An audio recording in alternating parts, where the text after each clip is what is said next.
have wandered in before we started. I hope you're having a good weekend and a good October.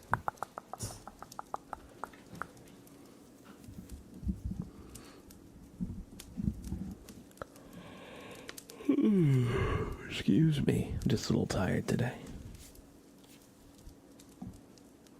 But yeah, I hope you're all doing well, and thank you so much for that resub, Cordy B, with Prime, before we even really got started.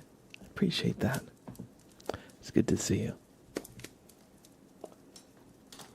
Let's start off the stream with a super name trace for Cordy B, shall we? I am having a good weekend, thank you for asking. I actually, the weather was pretty nice today, which surprised me because it's been kind of gloomy this week. Really rainy, just overcast. It was really nice today, so I actually took a nice walk outside in the park, just for a few laps around. And so it was really nice to get out and not have to like bundle up like crazy. Hey Sprout, hello. What's up, buddy? Springlog, hey, good to see you. Sprout, hello. Hello. Oh, hello, buddy. Yes, yes, I love you too. Hello. You're gonna sit down between the microphone and my coffee. Two things that I don't want you to fuck with. There we go. Nowers, 943, welcome in. Hello. Hello, hello, hello. I hope you're doing well. Sprout. Wait, look over here. Look over here. Oh, look over here. No, Sprout, look over. You silly. Oh.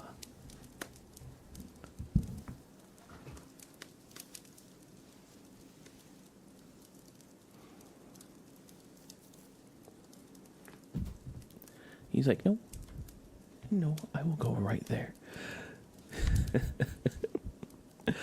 He says, no, I just want to be on the corner of your desk looking in the corner of the room. He's a fun guy. That kitty cat, he's crazy though. He's very particular. Your voice is so relaxing. Thank you. I appreciate that. Hope you enjoy your stay. Cordy B says we got back from New Mexico earlier this week. We had such a good time. Oh, that sounds so fun. Did I tell you? The skull coffee mug in the back. I don't know if you can see it. Yeah, the one on the right. I got that at New Mexico, actually, when I went a few years ago to go hiking. And then also the bobbleheads I got, like Gunter here, was also a find in New Mexico. I really love how like the art community is really active and really big in New Mexico. It adds a lot of like life to everything, I feel like. But yeah, I hope you had a great time. I think you told me you were going to Santa Fe, or was it Albuquerque? I forget. But either way, I hope you had a good time. Madness Monster, hey, good to see you. Amy, Dead Weirdo, hello, hello, hello. Welcome, welcome. We went to a farmer's market with tons of crafts. Let's go. But yeah, I love that coffee mug in the back. I've actually never used it to drink anything because I just love how it looks.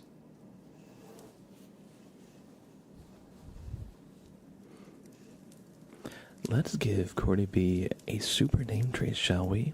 So, thank you for the resub with Prime, by the way. Cordy B. C. O. R.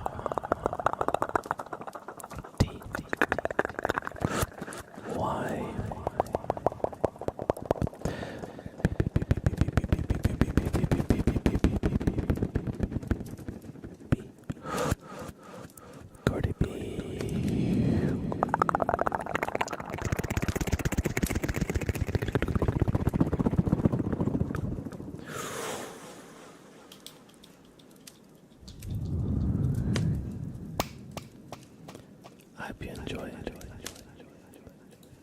the super name.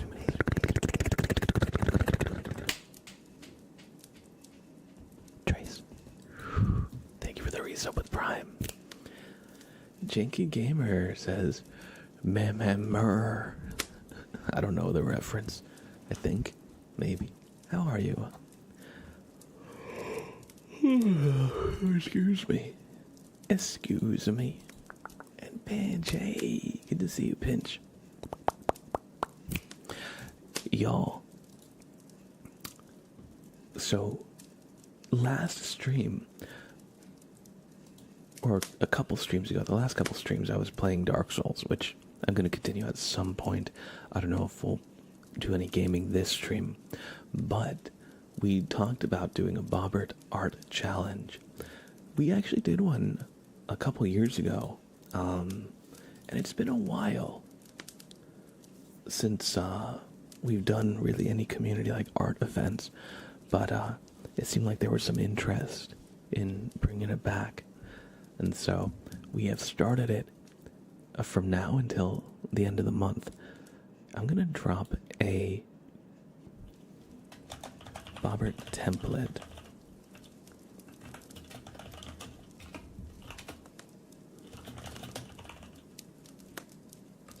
in the Discord, and I'm gonna drop it just to show you here. Oh, over there. So yeah, so I'll show off some of the Bobberts just to kind of demonstrate some of the Bobbert art we've had over the years.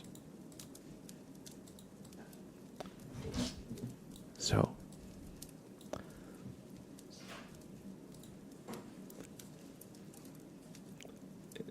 tell Mitch I said hi, by the way. But yeah, so we've made quite a few different kinds of art about our crinkly buddy Bobbert here. And so I'd love it if we got even more. So let's see what... Oh, here's a Patrick Star Bobbert. I'll show that one too.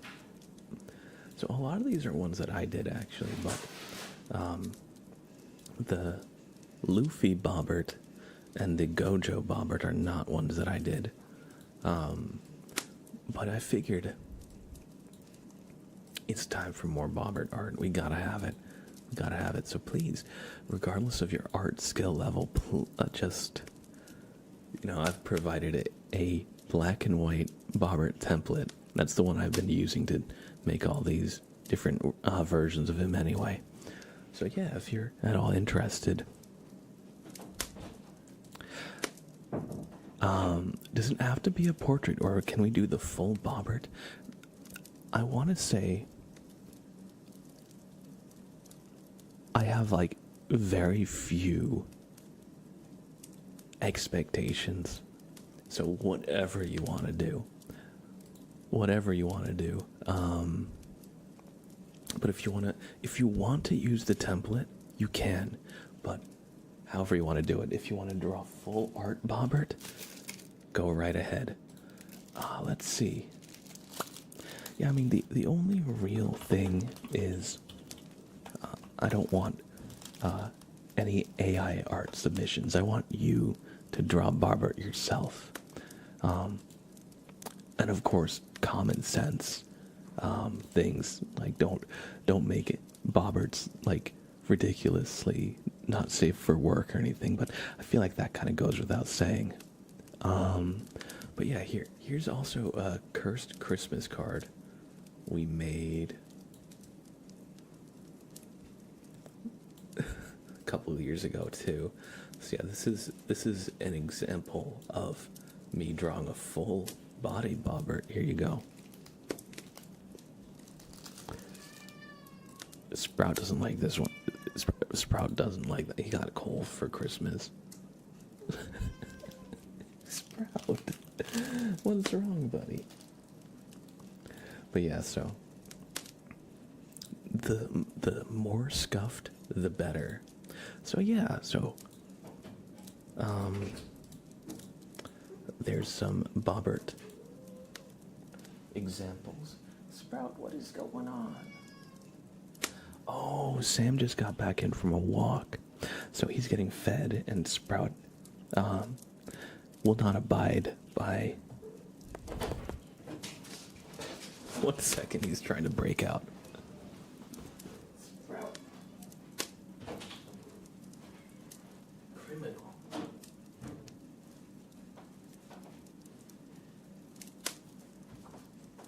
Criminal.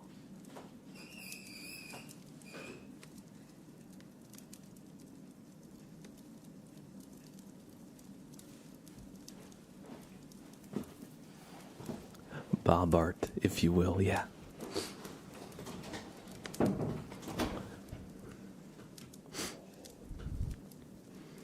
Oh, yes. So, by the way, good to see you, Night Sky, Abolic, Quanpara. It's been a while. And Dead Weirdo, there's a Discord channel for it. It's called Cult of Bobbert. Anybody who's not in the Discord, by the way. Here, let me do a quick pin in chat.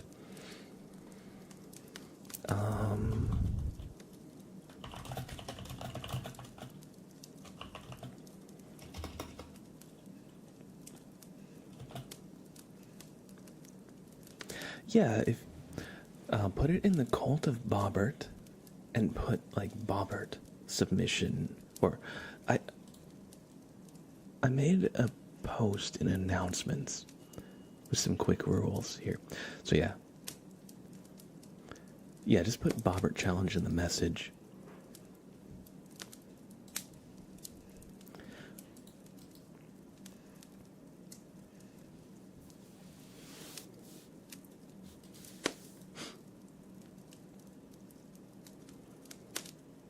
Let's see. We have a Bobbert art challenge going until the end of the month. Join Discord for details.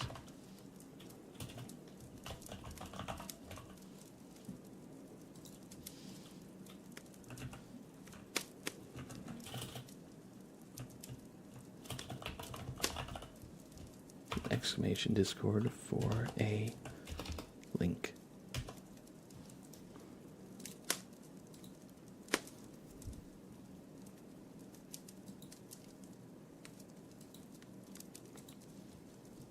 And let me just leave one of the Bobberts on stream.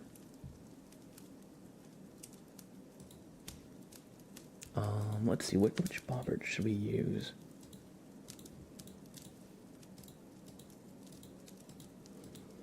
Okay, I like the Kakashi Bobbert. I think that's probably one of my favorites.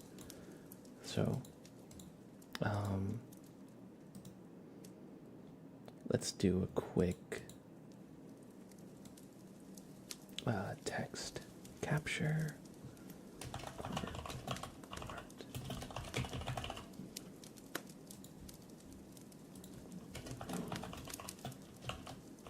Oh, that's huge.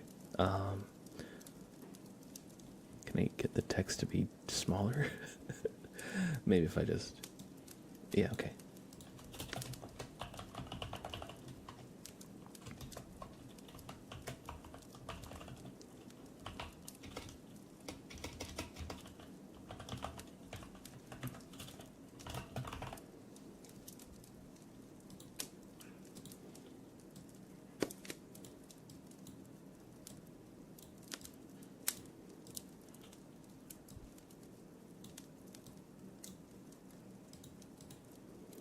Let me just put Kakashi Bobbert up here in the top left. There we go.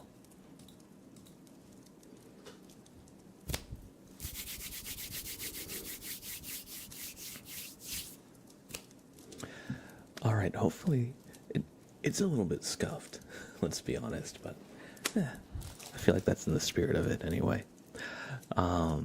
Louis New, hey, good to see you. Good to see you.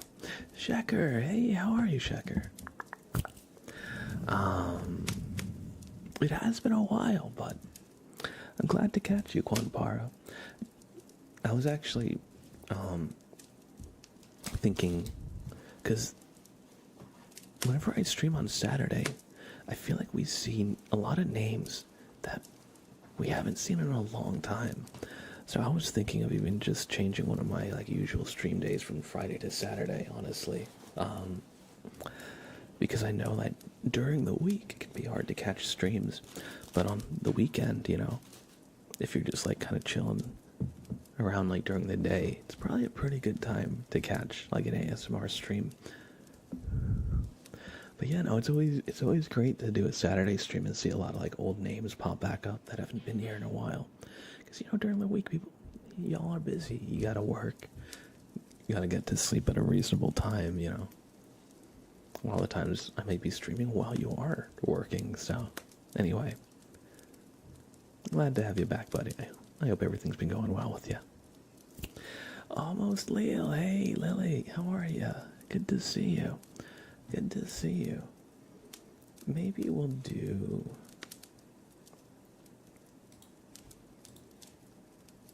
I'll leave the Batman Bobbert up as well. I feel like these two are my best work.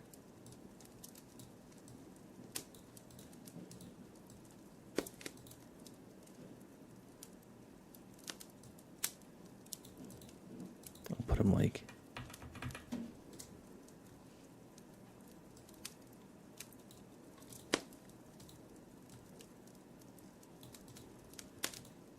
there. All right.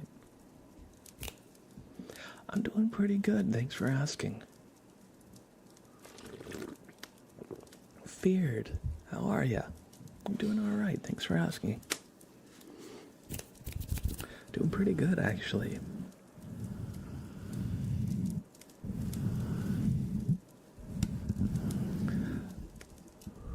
During the week, I've been just working more, so I've been a little bit more tired, like during the weekdays. But on the weekend, I'm just chilling. I had a nice walk outside earlier today, just for like half an hour, just at the park, and it was a great day. Not too hot, not too cold. A nice breeze, but sunny too. So I didn't feel like I needed to bundle up. But it's really nice. I'm really glad I did that. And yeah, I'm doing good. Pinch says, I have to giggle. I ordered a couple of mystery hoodies from a company I like because they were on sale. And I may or may not have forgotten how many pop culture collabs they did that I didn't know anything about. So anyway, I now own a Naruto hoodie and a One Piece hoodie despite never seeing any of either anime. How do you feel about those hoodies? And the reason I ask is because we have a Naruto and a One Piece Bobbert. So it's oddly coincidental that those are like the two anime you brought up.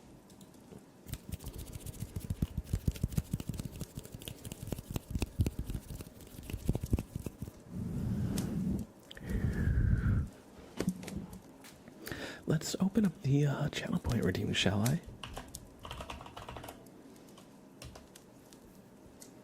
They're comfy and I like both designs. I just don't know any of the context about them.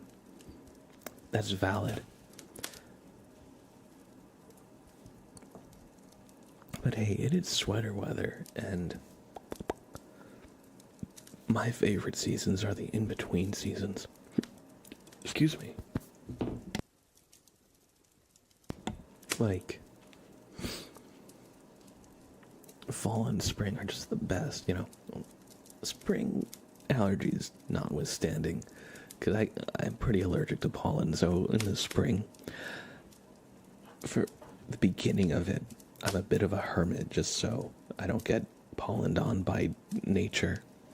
But I love the mild weather that you can actually wear like sweaters and stuff without like burning up.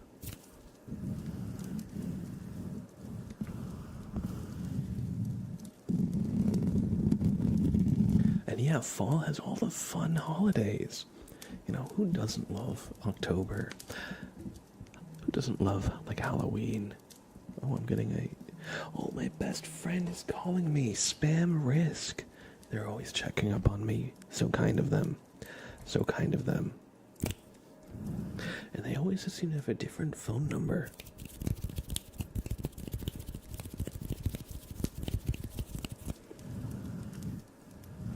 I actually read all of Naruto back when it was coming out, like forever ago. And I catch up with One Piece here and there, although it's so long that, like, what I tend to do is if I like a series, I will spam Risk is trying to get a free name trace. True. True. No, what I'll do, if I find a series that I really like, I'll probably just, like, binge like that series in like a couple days. Like, I remember I started Jujutsu Kaisen during the Gojo and Sukuna fight, because I saw a bit of the animation of it. Or no, I saw animation of the Sukuna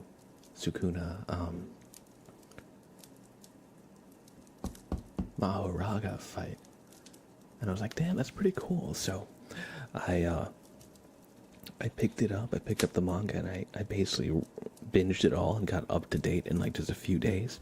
But the problem with One Piece, it's so dang long. I can't do that. I can't do that because it's so long. If I try to, I don't know. I feel like I just lose so much. Like, if I don't actually pace myself. Naruto is also pretty long, but nowhere near as much as One Piece, especially now. The Naruto already is purple, and it has what I think is called the cursed seal of heaven on the left shoulder with black. Oh, it's like a Sasuke cursed seal hoodie. That's awesome.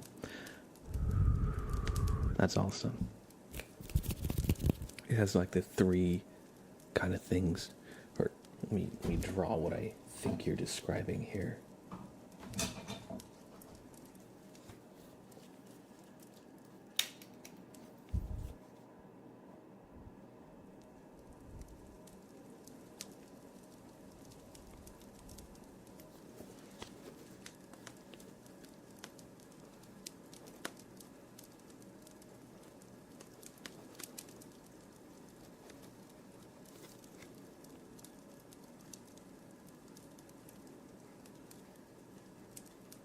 I'm not an artist.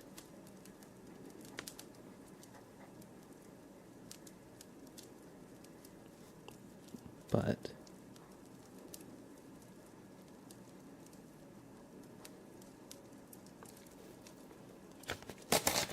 it's kind of like this. That's like the cursed seal that Sasuke gets on his shoulder.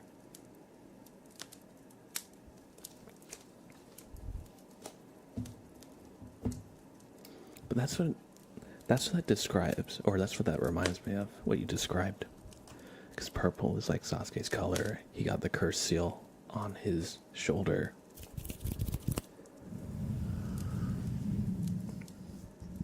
Your brother bought all the books, so they were just kind of there, and then I got hooked. Honestly, having them physical is big.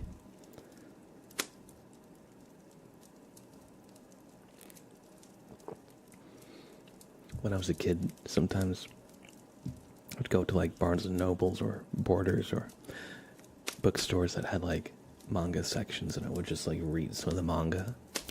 I was still in like high school, so I didn't really have any money to buy any of the books with, but I remember I read a little bit of Parasite. That was really good. At least what I read. I read a little bit of Gantz. I read, so I first read Attack on Titan and One Punch Man as well. And then like a bunch of like other series that I don't think I really like followed up on. But yeah, there's something about having like a physical book that is really great for just the whole experience. Just Loopy with the resub. Yo, thank you for the resub at tier 1. How are ya? Let's give you a super name trace.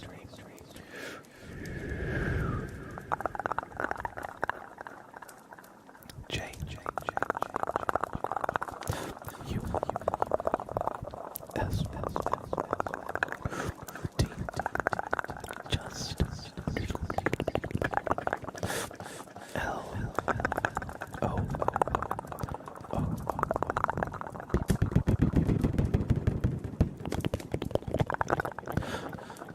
Y. Just Loopy.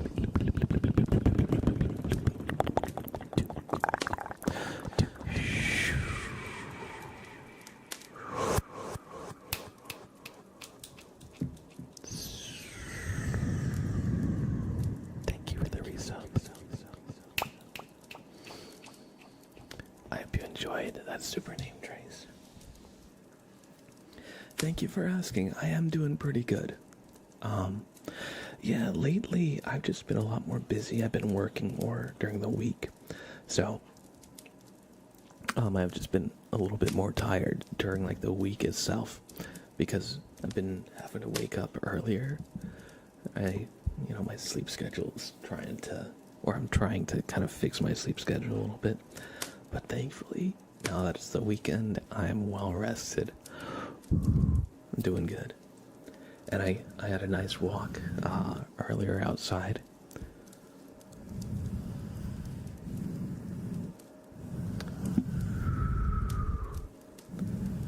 So, I'm feeling good today. Thank you for asking, and I hope you as well.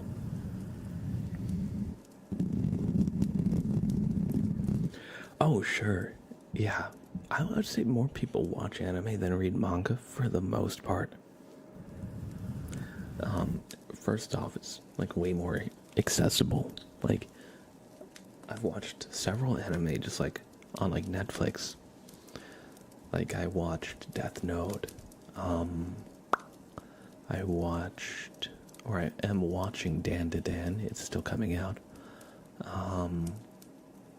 I tried to watch Mashley, but there are only so many scenes of, I don't know, it just felt really repetitive.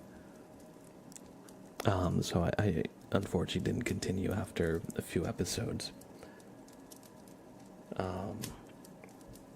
Yeah, no, my problem with Mashley was just like, okay, the whole premise is that there's like a guy in a world of like magicians, everybody has magic, but there's one guy who doesn't, but he's like a crazy superhuman, so he's like super fast, super strong, so he makes up for not having magic. So like basically every single fight that I watched, there's a scene where like an enemy like throws a spell at him and he like slaps it out of the way and they're like, we can do that, and then it's like 20 seconds of everybody wah wah wah, and like, okay, like I get it, I get like the first couple episodes, okay, but like we're now like well into the plot and like every character's still doing that. I'm like, oh my god. So that I didn't continue, but I tried it out at least. I actually really was disappointed about that because the intro song from Ashley was really good. It was really good.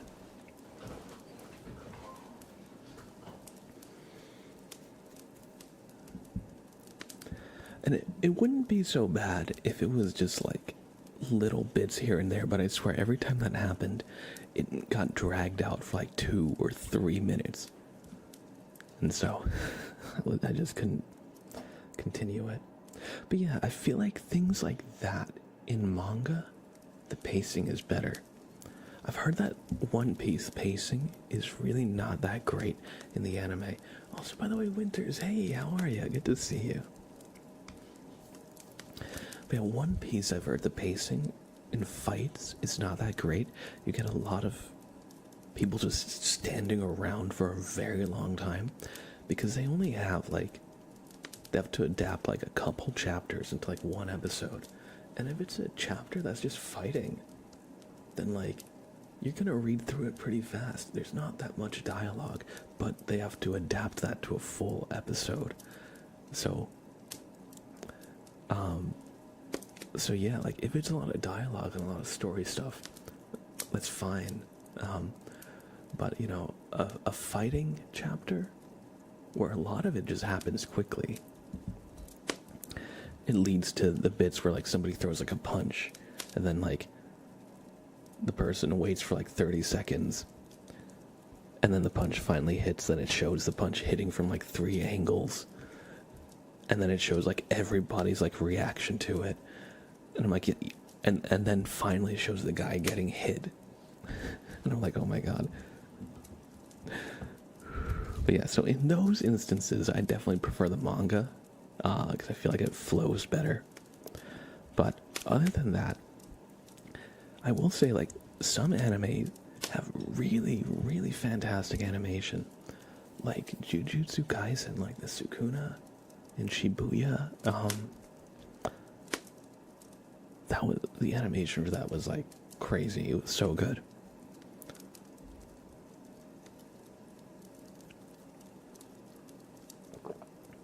But yeah, I guess it just depends on like the studio that's doing it, like the budget, like what else is happening that season.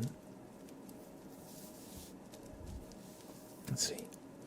I'm doing well, Winter. We're just talking anime and manga right now. Dead Weirdo says my favorite anime and manga is still Hellsing, and every manga from Junji Ito. I need to read Uzumaki. I've read a few of his works. I mean, who hasn't heard at least about like the story about the holes? I think it's called The Mystery of the Amigahara Fault or something like that. Or it's like, this hole was made for me. That story. I think everybody's basically heard of that one. But I haven't really read Uzumaki. I heard Uzumaki had a really unfortunate anime adaptation that was just not really good. So that's a shame because Junji Ito is like super famous.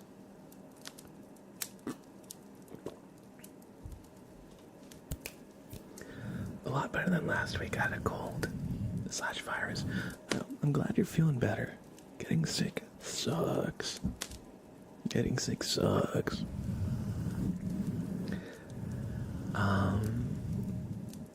Amy says, I only ever watched Attack on Titan until I had to wait for the final season. I got so impatient, then I just read it, and it was so good. That is how I started reading manga. I was watching something a long time ago. Honestly, it was probably Naruto. I think I was watching Naruto, and I got annoyed at the filler, or something like, or Bleach. And I just wanted to know what happened next in the story. And I didn't want to wait for the anime to come out. So I just picked up the manga from where the anime left off. And then I read it through and I was like, that's great. So that kind of converted me to being a manga reader for the most part. But yeah, I've been following, talking about that, I've been following Chainsaw Man, Dan to Dan, although I've been still just watching Dan to Dan. I know the manga is much farther in this story, but that's fine. Let's see.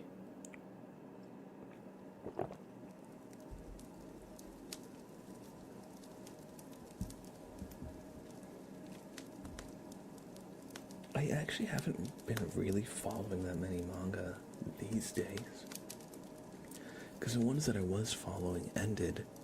And I haven't really found too many series that have kind of like, or haven't like jumped into too many new series, I should say.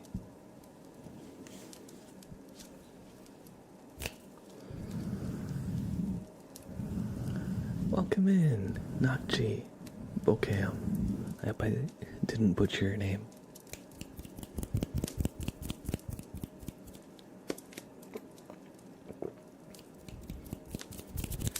But yeah, I followed One Punch Man's manga for a long time. But unfortunately, I've kind of like lost interest in it.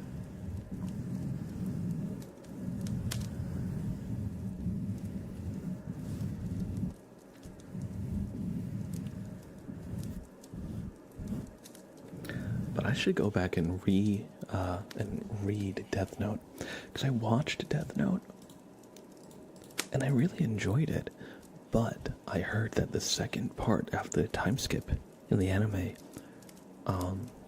the reason it was so fast paced and felt rushed is because they literally like cut like a third of it or like half of it or something.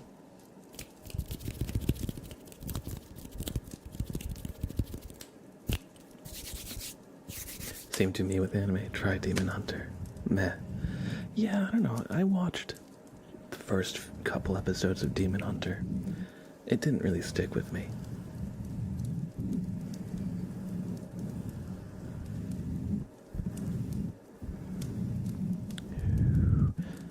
And almost Leal. Let's do some of these redeems. Redeem to hydrate. This is not water. It's actually coffee, but cheers. I'll get some water soon and then we'll have some water. But for now,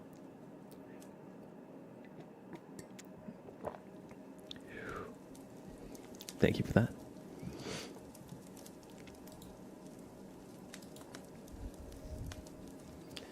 Janky Gamer says, on a different note,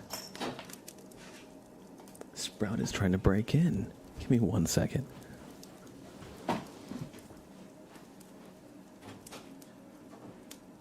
Hello, buddy.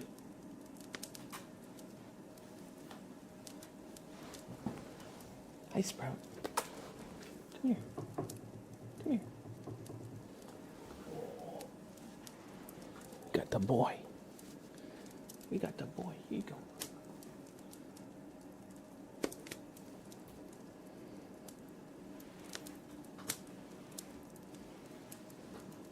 Hello. Oh, he's a good boy. Look at this guy. That's a good kitty. Cowboy Bebop is one that I want to go back and watch some like the OG series. Cowboy Bebop, Ghost in the Shell. A couple of those come to mind. I've heard a lot of people telling me I need to see Evangelion, but I haven't actually seen it yet. And a lot of the series from then, I hear that they're a lot more like unique. Like the stories weren't the stories are all like very varied and different. Evangelion is good, but is dense. I heard that it's like something you need to watch a few times to really like get all the things that are going on. There's like a lot of symbolism that is not obvious in the beginning. Things like that.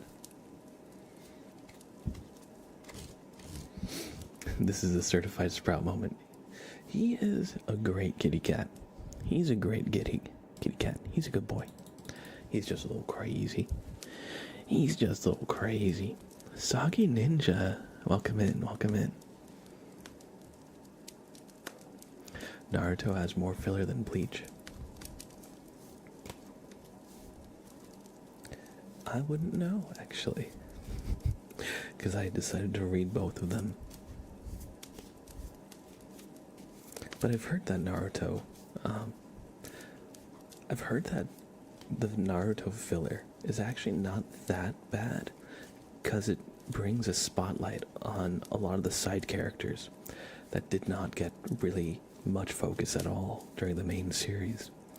So I heard that in some ways the Naruto filler, or at least some of it, can be really good. I know that the Bleach filler, there's like a whole arc like the Bount arc, that is basically invented for the anime, and it like ends on a cliffhanger or something. It's like never finished, unfortunately. Janky Gamer says, on a different note, I feel I need to work out how to D&D before I can join a D&D group. So your reading is going to be about D&D. 1, 2, 3, 4, 5, 6, 7, and 8. The Queen of Swords, Janky Gamer, is your card. So, in your D&D game, you're going to be given a quest from the Queen of Swords, right? That's your reading. No, I'm just kidding.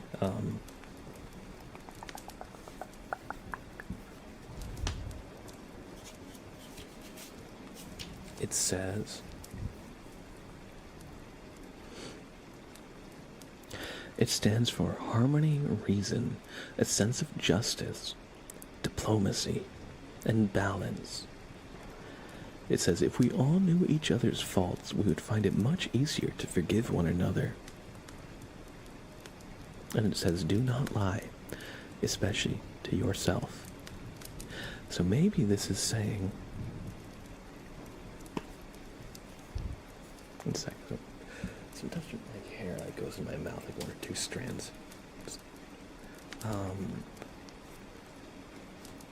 Honestly, I'd say that this is actually pretty good advice for a dungeon master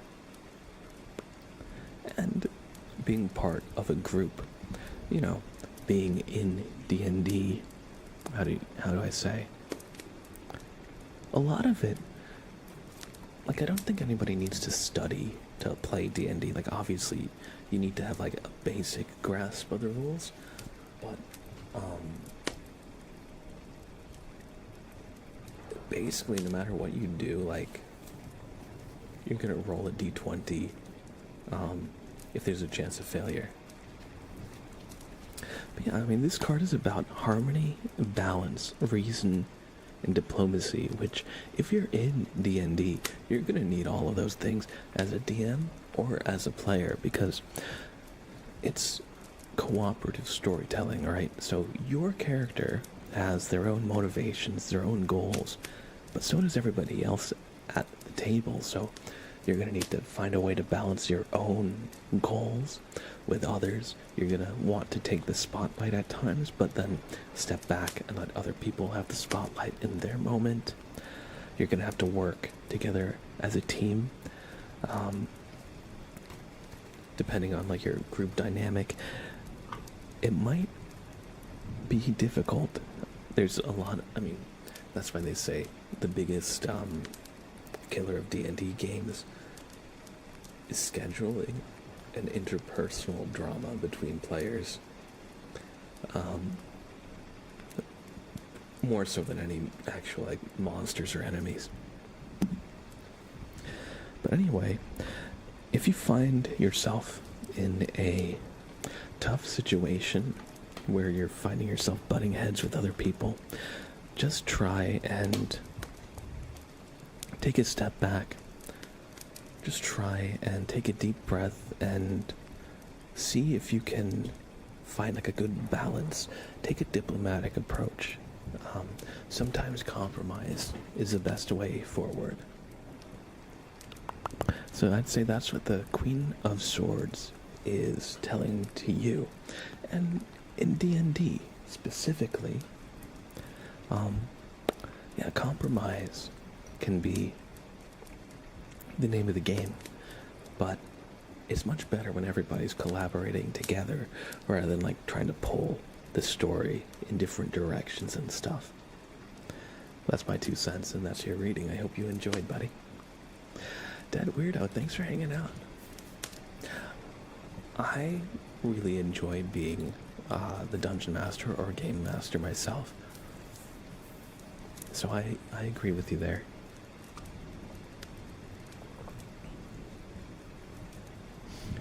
Soggy Ninja says, honestly, the Bleach filler arcs aren't that bad, but if they would have fit them in better, it could have potentially lined up with the story even a wee bit.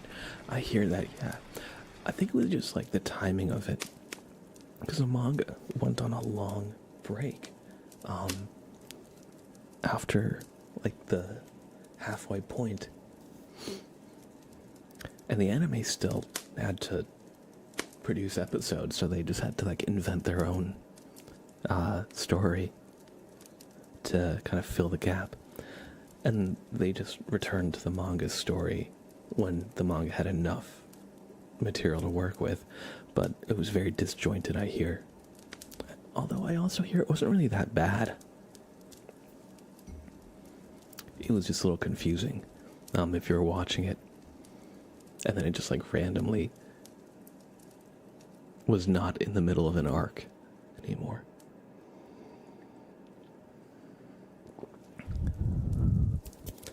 But yeah, I would definitely recommend D&D as a fun kind of social hobby.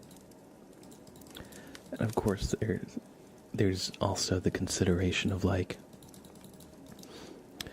your play style versus the group's play style, and finding a good table or a good group that kind of matches what you want out of it. Because D&D started as like a tactical like grid battle system, which is why like all the classes and most of the rules are about like the combat kind of, well, the tactical combat kind of stuff in the game. But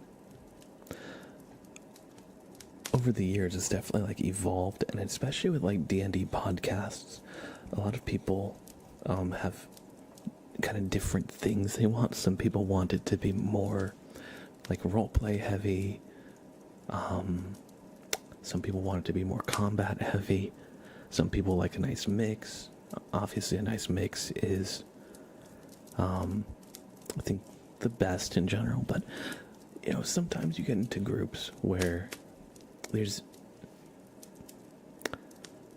a difference in expectations that can cause drama. Like sometimes people get very attached to their characters that they don't like anything bad happening to them, which I understand.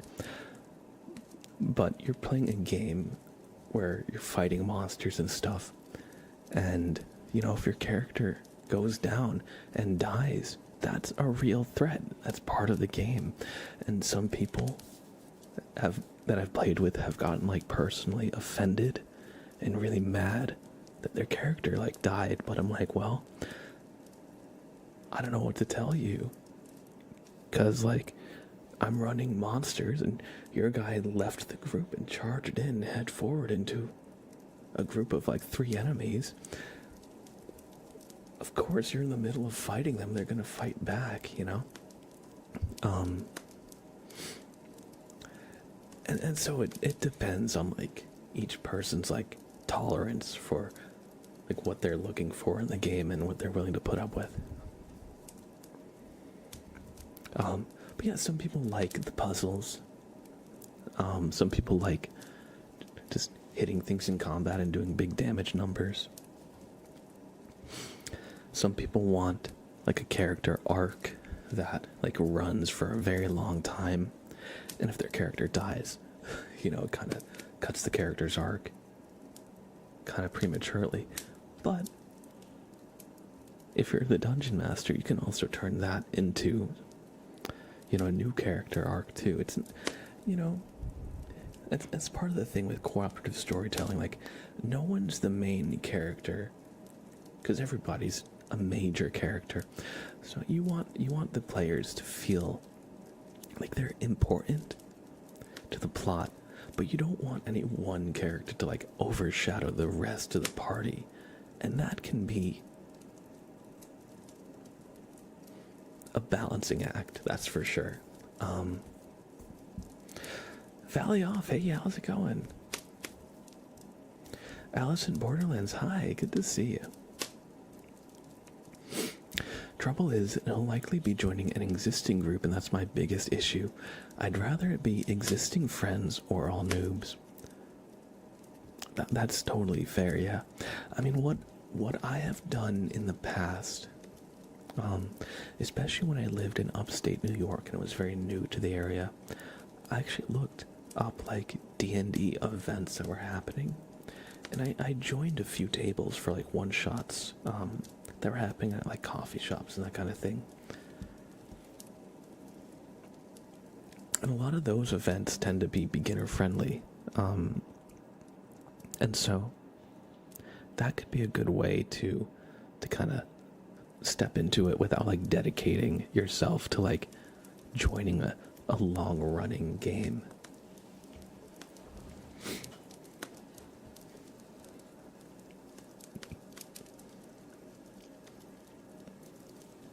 Yes, it's 5:40 right now, Valley Elf. So the sun is starting to set, but it's not quite dark yet. It'd be cool to do a noir D&D style campaign rather than all be high fantasy. Yeah, no, I definitely agree with that. That's why one of the other systems I really like is like Call of Cthulhu or Delta Green. Call of Cthulhu is really great for like a mystery investigation where there's like supernatural elements. But your characters are grounded and kind of realistic in what they can actually do. The problem with D&D I've had as the game master, as the person running it, is the party can sometimes become really strong to the point where it becomes hard to imagine and hard to design like things that actually inconvenience them. Because like level 1 through 5, the characters are like peak human, for example,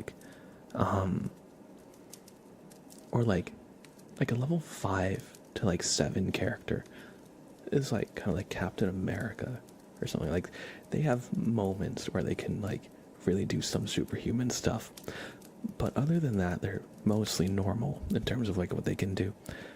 Once you break like level 10, like your characters are able to like just break the rules of like physics and reality, just teleport to stuff. When you reach like level 15, like they can like shift to different like planes of existence and fight like gods and demons and stuff. So it can be hard to tell a story. At least for me, it can be hard to like design a satisfying story when they become too powerful.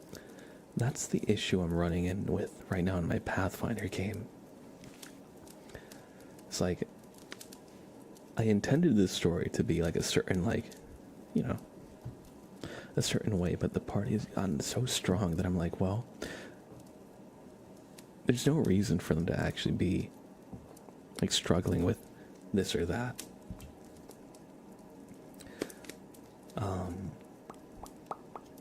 But that's where like Call of Cthulhu could come in, because if you wanted to keep it like grounded and the players are not just like constantly growing in strength, it's a good system for that.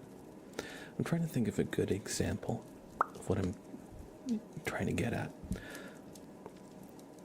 yeah, so in my game, I started it as like I took some ideas from like Settlers of Catan, for example. Like the whole premise of the game that I am running, is that like a new continent had just like surfaced from below the ocean, and so there was like a big push for a lot of different like countries and kingdoms and stuff to try and colonize it. And so I made some rules for like the town and how they could like build up the town, kind of like Civ, kind of like RimWorld, kind of like any of those like colony building games. The problem is the party's gotten so strong and the town they've like left behind where I expected the town to be at this point. Because I was like, oh yeah, you'll have to research like a library. You'll have to research this, that, this. And I like pulled some ideas from like Civilization's tech tree, and they're so strong now that I'm like, well, I'll just let them have it. Because like they've been trying to like gather resources to like build a library. I'm like, all right, you gotta get like a source of like paper, a source of like ink, this and that.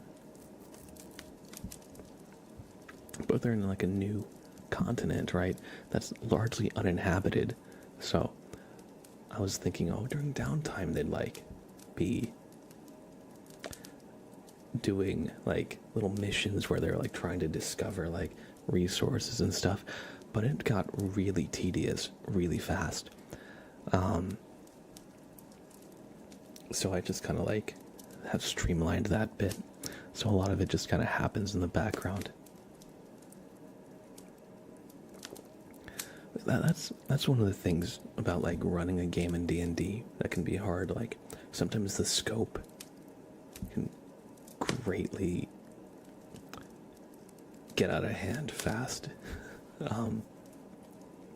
if you don't keep it kind of like grounded or like very focused in like one or two directions. It can be easy to like want to do like everything. But the problem is if your story is about everything, then what is it actually about? I've never played Lancer, but that seems like it would be really fun. I never played Triangle Agency. What's that about? And let's do...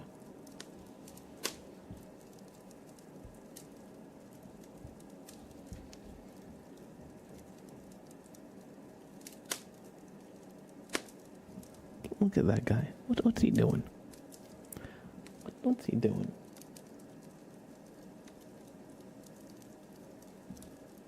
It's so funny when he like rears his whole head back. You're so invested in this subject. No, yeah, I mean, it was a problem for me with my game because like I was like, oh yeah, you're gonna have to build houses for like all the settlers. Then you're gonna have to build like a blacksmith. Then you're gonna have to build like a mine. Then you're gonna have to build like a lumber mill. You're gonna have to build a library, a kitchen, and like, I thought, oh, that would be really fun, but over time they're like, all right, what do we need to build this? What do we need to build that? How many resources? How long will it take? And I'm like, okay, we're getting too far away from D&D, or Pathfinder as it were in my situation. And I was like kind of veering off course to like make my own rules for like the settler building and stuff. And it just became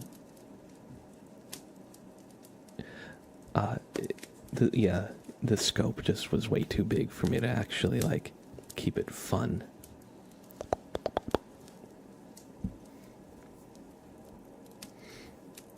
Triangle Agency is a TTRPG where you're an agent with some sort of anomaly associated with you. Your character has three main components: your anomaly, your role in the company, and who you are outside the agency. So your character is... I don't know if I can pronounce that. Saoirse. Saoirse. Is that right? And she's associated with a whisper anomaly. Works in the CEO. Sersha. I was not close at all. Works in the CEO department and outside of the company. She's a renowned musician. I cannot read.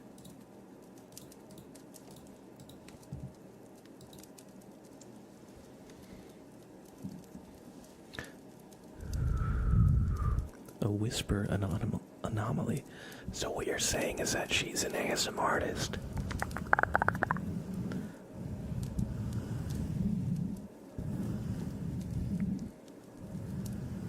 And it's like, Is it like an investigative game?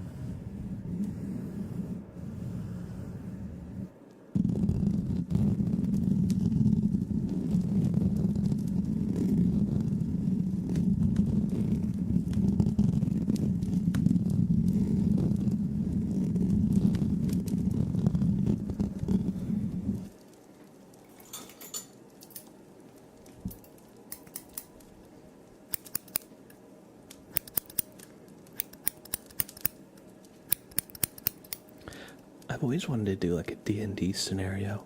We'll do some scissors while I talk through this. Like a D&D scenario where like you're all just like villagers and your town gets like attacked. And you have to kind of like get gear along the way. And based on like the gear you pick up, like it determines like what class you end up being. Your town gets like hit, and like some town guards like basically die like in front of you, so you can like take their gear. And that's kind of like how you choose like what you start with. Because like a lot of the times, like in games I've run, people have like really elaborate backstories, and I'm like, you're level 1, so you've written that your character is like the hero of your clan, but like your stats in game do not match up with that. Or your character's like super renowned. I'm like, you're level 1, you're like starting your journey out. So I thought that would be like a fun way where like everybody's just kind of like a villager, doesn't have a crazy backstory, and you're just like propelled into action. And that way everybody kind of starts on like the same like playing field. Everybody's probably a little bit out of their element, out of their depth, but I thought that would be like a fun kind of thing to do. And then you'd have like natural motivation for the characters, like to defend their town, to make sure that like it's safe, or like to find something else to do, maybe to like get back at like the orcs or goblins that attacked it. It has like a natural kind of like a call to action.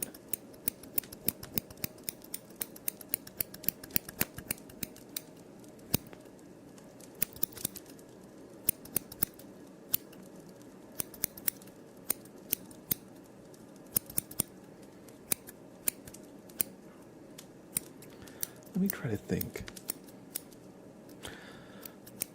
Yeah, because I guess part of D&D that sometimes is weird is like in the beginning of a game, when like the plot hasn't hit yet and your character's just kind of like wandering around doing random stuff. It can feel hard to like motivate them to do anything in particular. It depends how much like a sandbox your game is, as opposed to like how linear the story is. In the past, I was like very much like, I want to give a whole big wide open world for them to do anything in. And so when I first started, my games were more like sandboxes that the party could go like any direction, do anything really.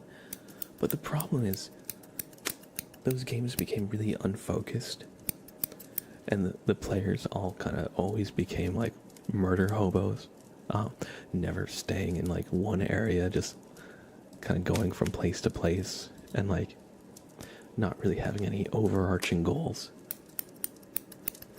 other than like becoming more powerful for its own sake, which can be fun, But over time, I've definitely kind of thought it's better to have like a more developed like plot with like a decent amount of railroading. You don't want to like cut off player agency, but you also don't want, well, you want there to be like a clear goal, or at least a clear threat to address.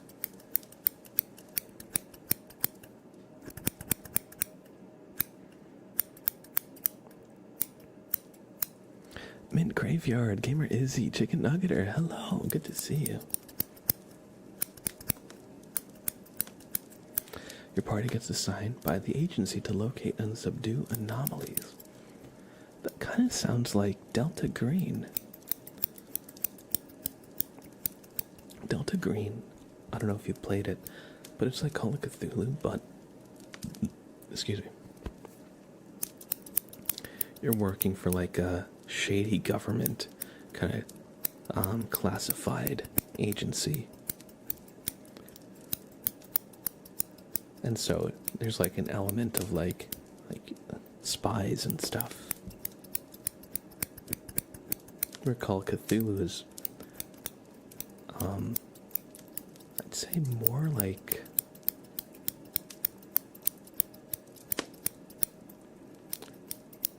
Art Deco. Like that comes to mind with like Call of Cthulhu, like the Art Deco movement and aesthetic, like 1920s, 30s, 40s, 50s. So Call of Cthulhu for me feels like it's like meant to be in that kind of era, and Delta Green feels like it's more contemporary. Young, for real, welcome in. Yo, yo, yo. I'm doing well, Izzy. Thanks for asking. Oh my god, mid-graveyard. Scissor me timbers. That episode of South Park, though. Ridiculous. Ridiculous. You don't oversell your characters' backstories, but you do have a tendency to give them an intense dose of trauma, regardless of starting level. Oh yeah. One of my characters in the Pathfinder game is playing an Oracle. And that's like a Pathfinder-specific class. You won't find it in D&D, but essentially it's like the sorcerer version of a divine caster. Where like wizards are like the studious, like wizards studied to get their magic. And it's like they're like mathematicians, essentially, or like scientists, or like physicists who know how to use magic. And sorcerers are just kind of like born with it. They have like a special bloodline that gives them the ability to like naturally do magic. And so that's like the difference between the two. And so Pathfinder has clerics who are like the wizards of the divine magic, where they like pray to their gods or have some kind of external deity that they serve and get magic in return for. And oracles have like this curse from like some divine being that they can tap into to give them magic. So they don't like actively like worship anything, but they get magic from it, kind of like by extension of the curse. But the curse, talking about giving a dose of trauma to the characters, has been a great source of pain for the whole campaign and the character. Because part of the story was in the beginning, the characters, like the part is like, we got to figure out a way to uncurse you. But it's literally like written in the rules, like the Oracle's curse cannot be removed like by any means, really, because it's like a divine being or something has cursed them. And it kind of is like a monkey's paw in that kind of sense, that like even if you tried to remove the curse, like something ironic would happen to thwart it. And it says it can't be counteracted by any means. So that was fun as a DM, like the players trying to like figure out how to remove the curse and be like, okay, I know I can't just let them get rid of it, but what's an interesting way that I can like cause it to backfire while advancing the story?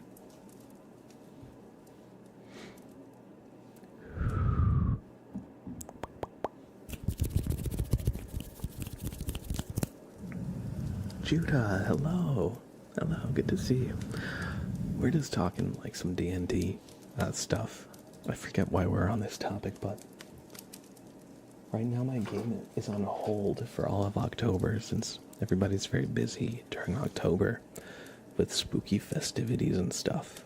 So it's just been on my mind, like what am I planning on doing?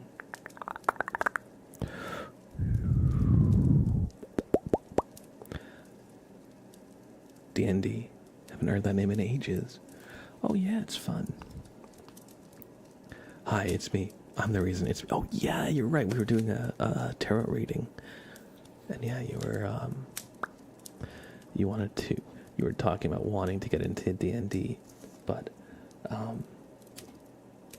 wanting to also, like, do more preparation before doing it.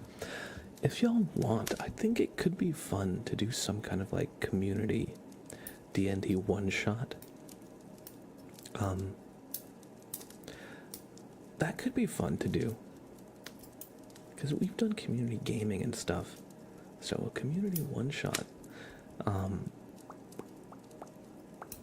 If we could get somebody to run it, that would be a lot of fun. And if we could, like, decide on, like, an adventure and what we want to do. I think that would be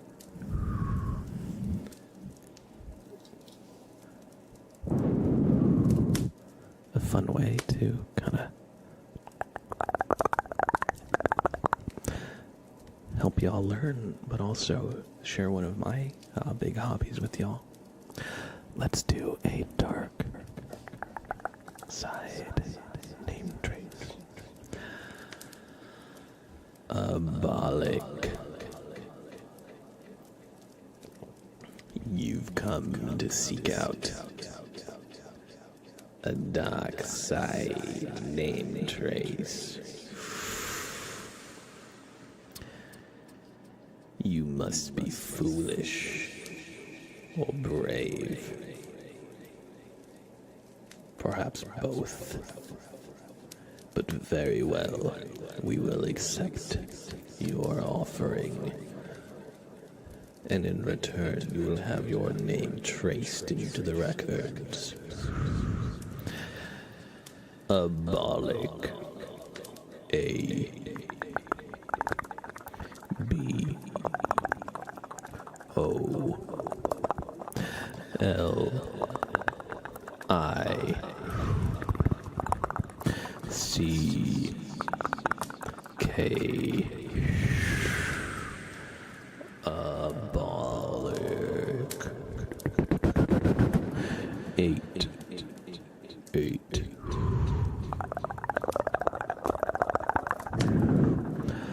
Abolic. 88. The pact is sealed.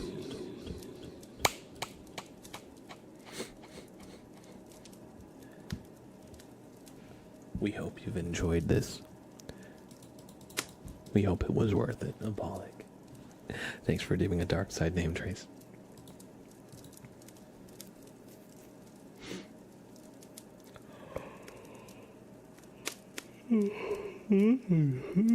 Excuse me. Excuse me. Next up, we have a Bobbert inspection for Thunder, the GST, and this is a great opportunity to plug the Bobbert art challenge. So in the left here, you see a few different Bobbert arts. Kakashi Bobbert, Batman Bobbert, and Luffy Bobbert. Since it's October, we want to see more art of Bobbert dressed up as interesting characters. Could be spooky, but doesn't have to be.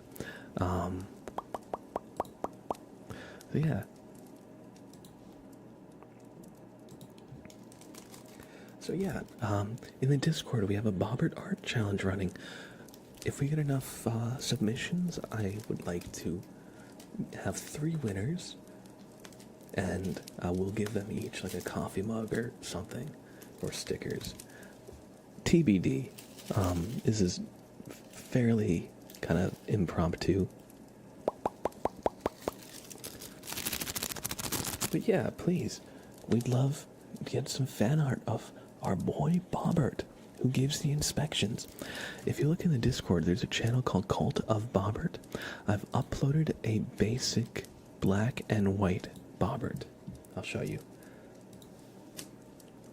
I've uploaded a basic rendering of Bobbert in black and white. So if you don't have art skills and you want a template to work off of, I got you. But yeah, speaking of a bobbert inspection, please, we'd love more bobbert art. And as I said before, you don't need to be skilled at art. In fact, the more scuffed, the better. So don't worry, don't let your art skill or lack thereof deter you. And Bobbert will be giving a inspection to Thunder. So Thunder, let's hope you've been behaving well.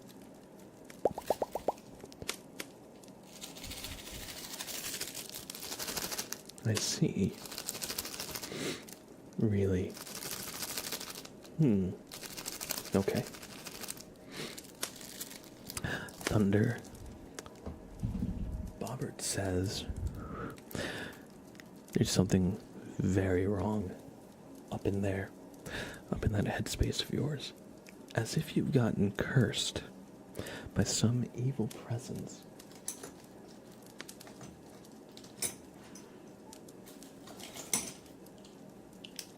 So what we're gonna do is take a second look here with this light, okay? So follow the light, okay? Good. Good. Good. Just follow that light for me, okay? There you go. There you go.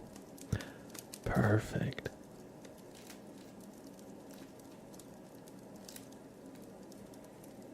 Yeah. You're definitely cursed.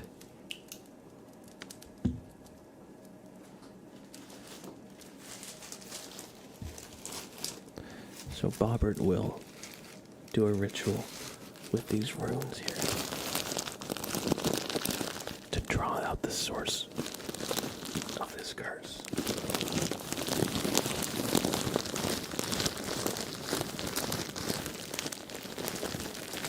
I will assist the ritual with this brush.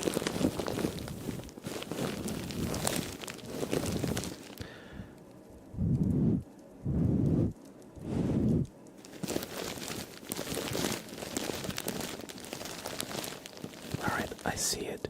The source of your curse right here.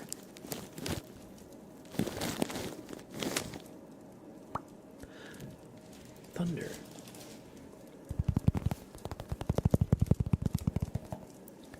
You had a potato growing up in your head. It was stealing all your nutrients. No wonder you've been feeling cursed. You know how they say not to eat watermelon seeds or a watermelon will grow inside you? Well, the same can be said about potatoes. A lot of the time we don't think about it, but a potato is even more sinister. Because if you cut up a potato into chunks and plant each chunk, each one will grow into a new potato. So there's no potato seeds to worry about. You need to just chew your food thoroughly, okay? Now, I know we love French fries, mashed potatoes, and everything, but you can't inhale it. You got to chew it. Right, Sprout? Right, Sprout? You gotta chew the potato. Anyway, we've removed the potatoes. Hopefully, the curse should disappear. And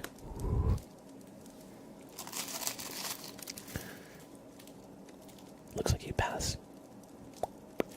Bobbert will give you a boop on the nose for good luck. Thank you for attending a Bobbert inspection. Hope you enjoyed. Sakura VT, welcome in. Thank you. Welcome from New York. Appreciate that. This guy's name is Sprout. Sprout, come here. Come here, buddy. Sprout, come here. Scrungus. Scrungus. Scrungy. Sprout, come here. He's like, no, I will sit on the edge of your desk and look at the corner of your room. Hey, you. Sprout. I tried to pick him up and he was like, no, no. He'll probably make an appearance again soon.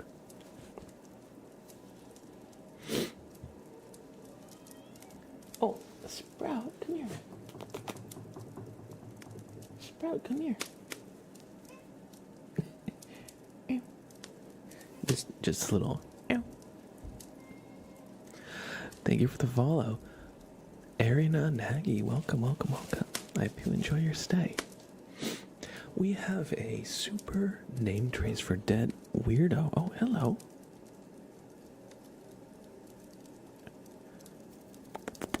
Now you come when I stopped calling you. Hey, buddy. Oh, look at this guy.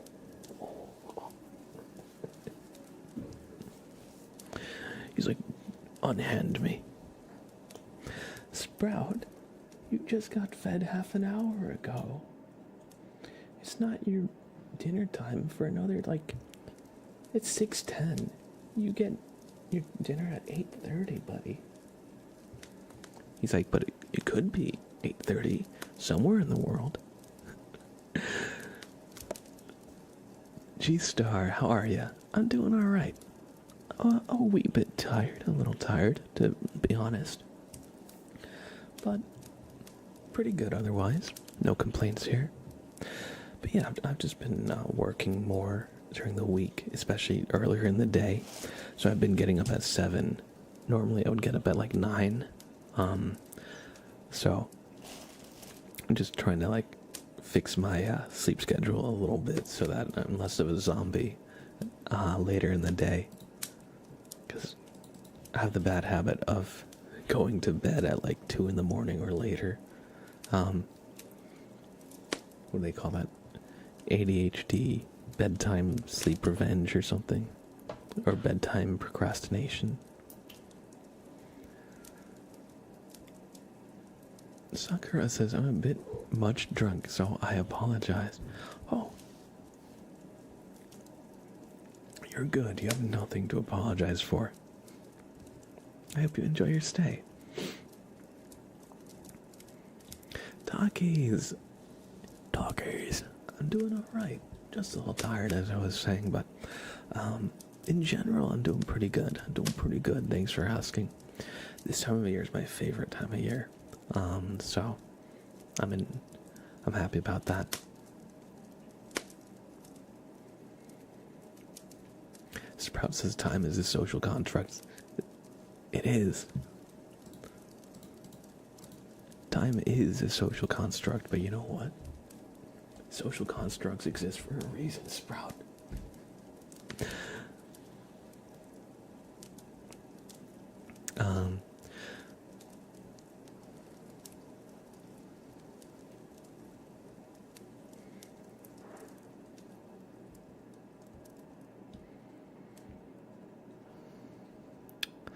Oh, I'm really sorry to hear that, G-Star. I'm really sorry to hear that. Losing a pet is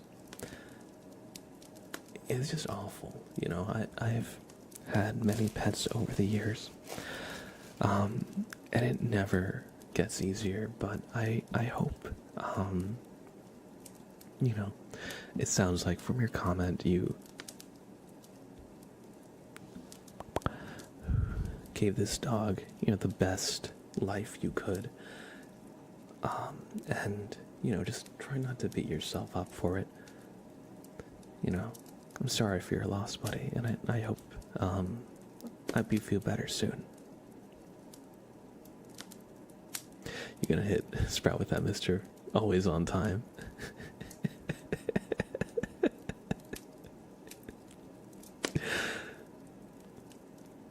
Well, I am always on time.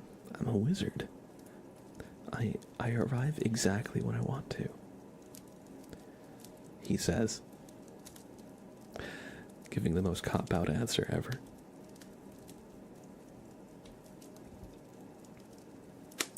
I've taught Sprout well, you see.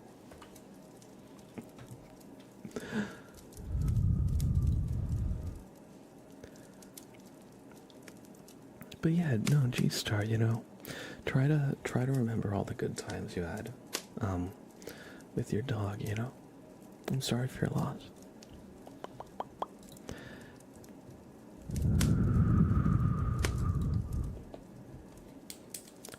We have a super name trace for Dead Weirdo. Dead Weirdo, I hope you enjoy. B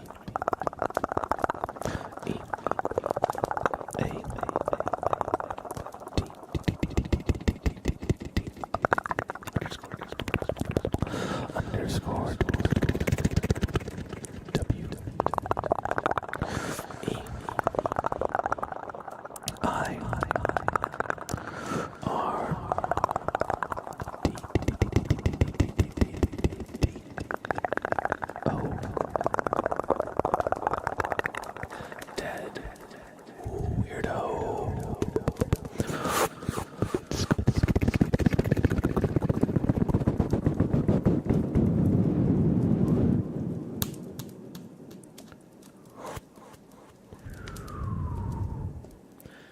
I hope you enjoyed that super name Trey's Dead Weirdo.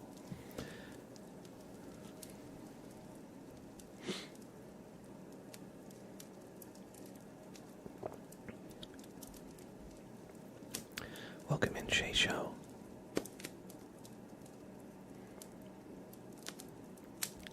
I hear ya. I hear ya. Sorry for your loss as well. And thanks for being here.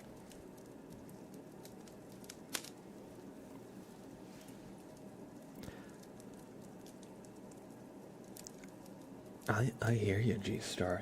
It's never a choice anybody wants to make. You feel like you have to. My childhood cat was, he passed a few years ago. He was about 15. I got him when I was a freshman in high school. And so he was getting up there in age. And yeah, it was rough because he had some kidney problems. But those actually got better with some medication. So we thought, his end was near. And then he got better. And then he broke his leg. And that did not get better for a couple weeks, for a month. And as much as I wanted to say, like, no, just we'll see, he was obviously in pain, he was obviously suffering, and so, yeah, he had to get put down, and he was a great cat, and I'll miss him, and it's never easy, but, my thoughts are to you, and to your dog's Storm.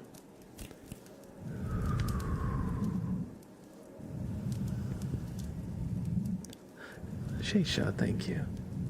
I appreciate that.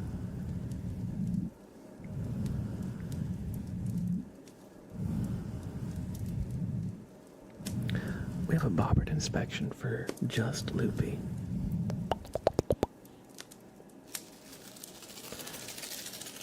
Just Loopy, Bobbert is here to inspect you. So take a deep breath and don't move a muscle.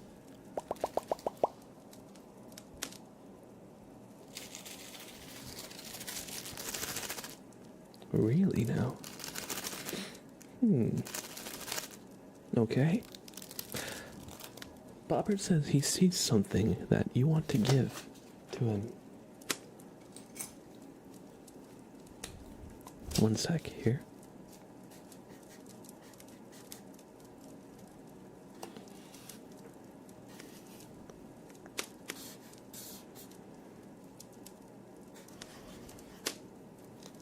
This marker's not doing much.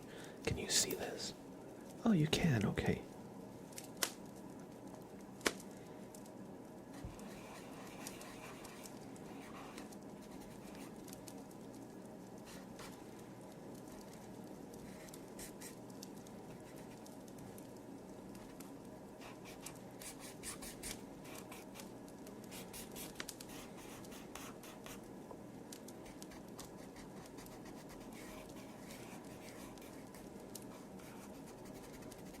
Man, this marker is dying.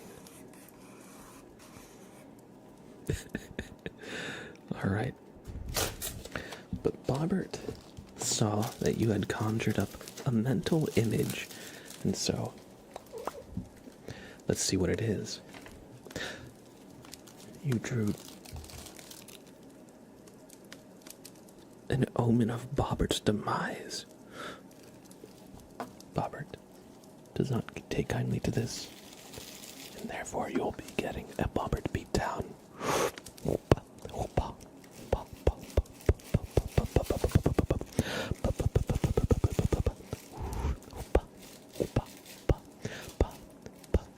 Okay, stop. Stop, Bobbert. Okay, Bobbert has calmed down.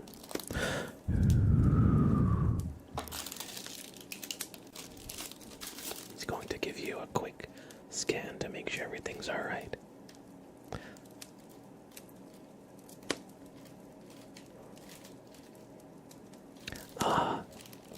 There's a problem. There's a problem. Look at this. Look at this. You got a brain worm. You got a brain worm. Okay, good. So that image was just given to you by this brain worm. Of course, you wouldn't want Bobbert to have anything bad happen to him, right? Of course.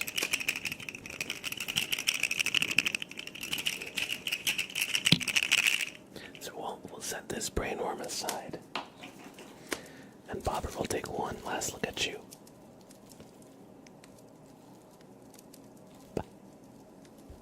And you pass.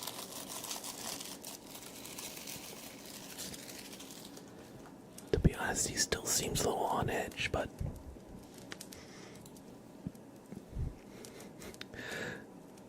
oh, finally you took it away, thank you. Hey, no problem.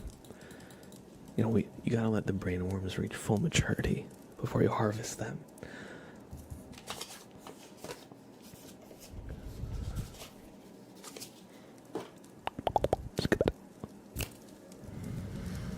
We've got a stretch request for steaks 44, so everybody just do a nice big stretch where you are.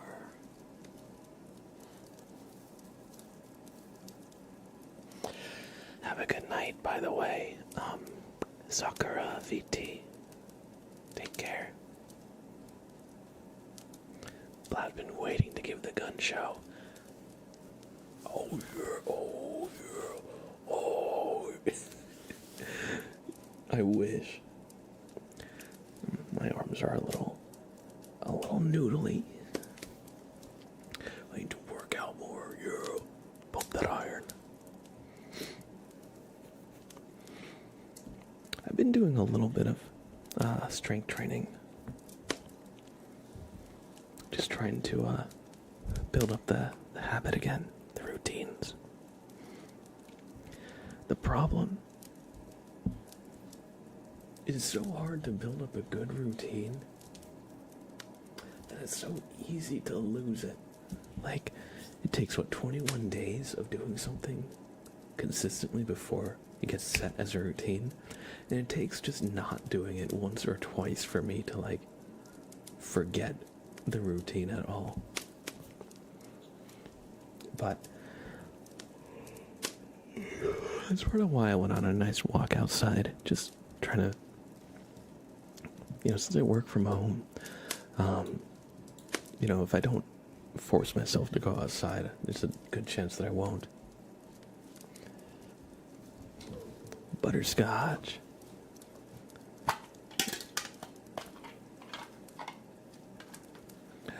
Butterscotch with the tarot reading.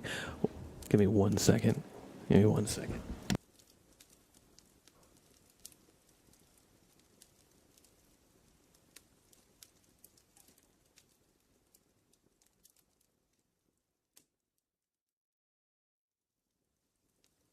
Alright, Butterscotch, it's time for your tarot reading.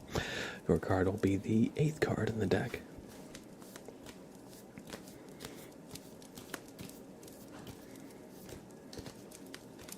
I gotta say, it's also easier for me to work out more when I'm paying for a gym membership. Because then I feel like more pressure to make it worth it, like what I pay for the membership fee.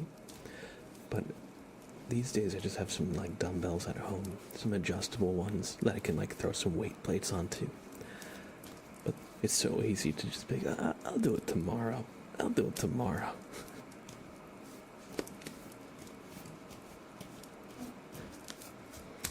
Alright, Butterscotch, your card is going to be the 8th card in the deck, so 1, 2, 3, 4, 5, 6, 7, and 8. The Page of Wands is your card, Butterscotch.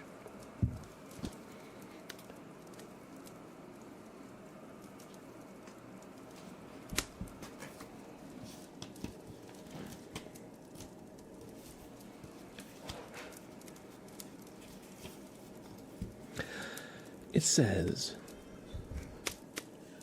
a bear looks at his staff with pride.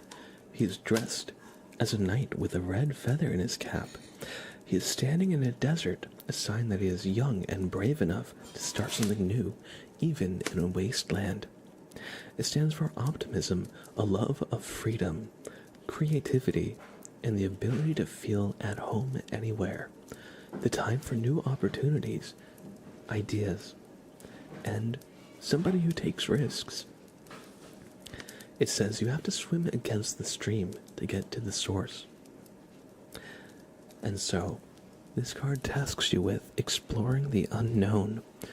Is there a place that you've wanted to go for some time, a thing you've wanted to explore, a hobby you've wanted to try out, but you've always found reasons not to, or you've, always stopped yourself at the last minute, but you keep kind of coming back to it? This card encourages you to take a step, to explore that idea, that thought, that want you have for something new. Especially if you've been feeling stuck in your routines,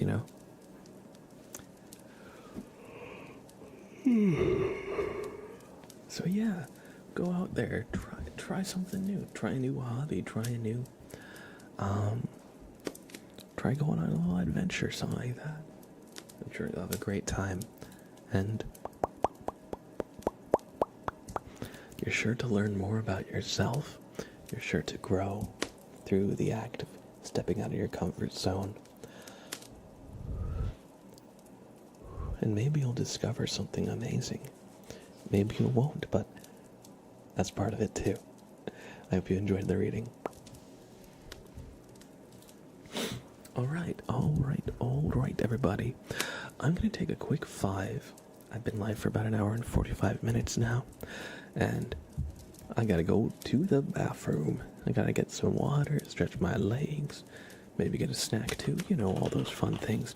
So take some potatoes, everybody, so you don't go hungry, and we'll start a raffle. Alright, so when I'm back, we got a couple more redeems. We have a tarot reading and a flashbang trigger. I think it's also time for some marbles. We haven't done marbles in a little bit, so I got you. I got you with some more marbles. And maybe we'll also draw a bobbert today. If we have time and inspiration, we'll do it. Alright, I'll see you in just a few. Be right back, y'all.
y'all were able to take a quick break if you need it as well.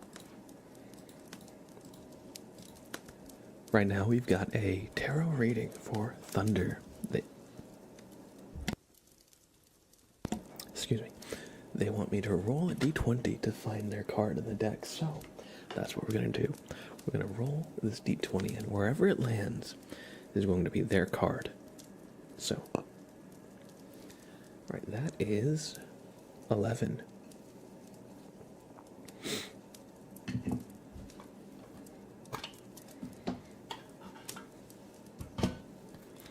So a quick shuffle.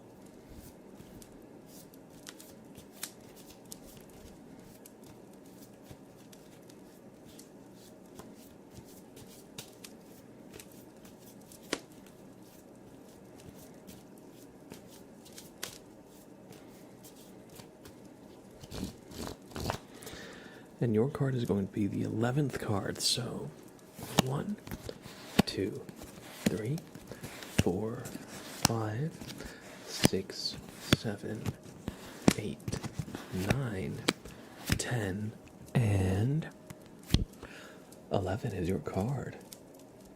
The King of Pentacles, Thunder. Elsha, hey, welcome in. Good to see you. The King of Pentacles.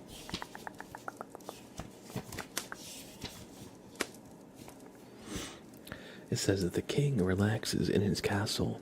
His crown is adorned with the blossoms of the spirit. A bull's head, a symbol of sensuousness, is on his throne. The coin symbolizes wealth, and the grapes indicate a positive future. It stands for dignity, calmness, a belief in one's values, warmth. And it says the secret to love is to give freely, thereby earning inner wealth. And the card advises you to fully enjoy the pleasures of life. So Thunder, take a look at what you've got going for you. You know, so often we can get caught up so much in like the day-to-day struggles that we lose sight of like the good things going on in our life.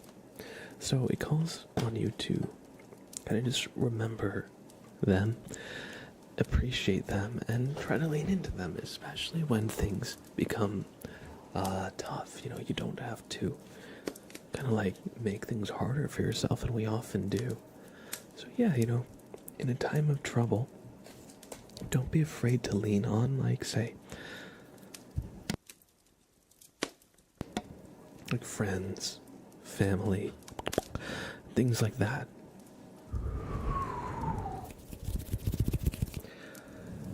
And you don't have to do everything all by yourself. You know, we often feel like to prove ourselves we need to take everything on just by ourselves, but that often is not really the case. And help doesn't necessarily mean that, like, you're not still doing a majority of the work anyway. Sometimes help can simply be an outside opinion that helps you put things in perspective. So, when things are rough, just try to lean into the good things you've got going, rather than focusing on the bad.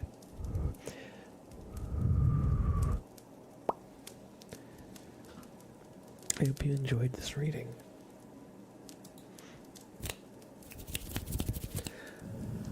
I'm glad you enjoyed the fire sounds. Let's do a flashbang for G-Star. So, excuse me.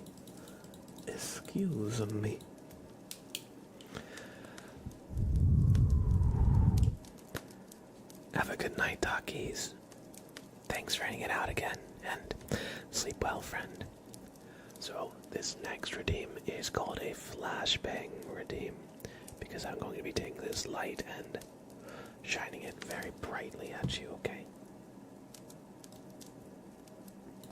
One sec, let me just hide the bobbards for a second. So, I want you to close your eyes, but still look at the stream, okay?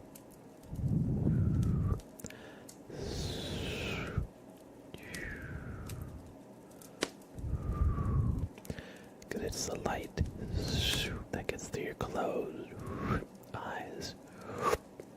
That's going to be the tingly part of this routine. So just do me a favor. Come a little closer. And follow the light, okay? Just follow the light. Good.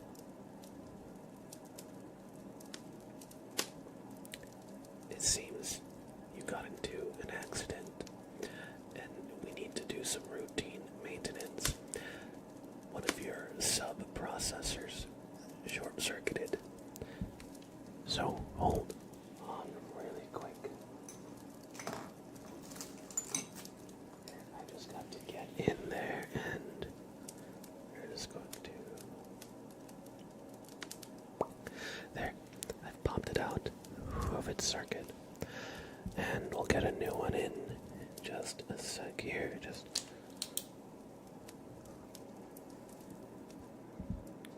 there you go. But yes, you were on your routine duties just as a courier, as one of our automated couriers, and it seems that you might have slipped during a storm. You took a little tumble.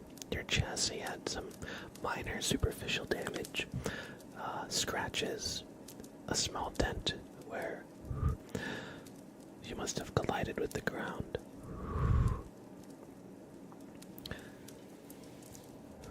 So we're just running some diagnostics on you. It seems optical processors are functional. That's good.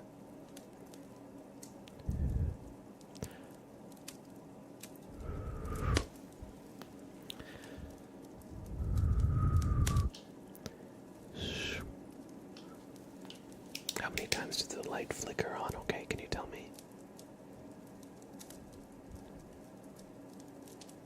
Good, okay.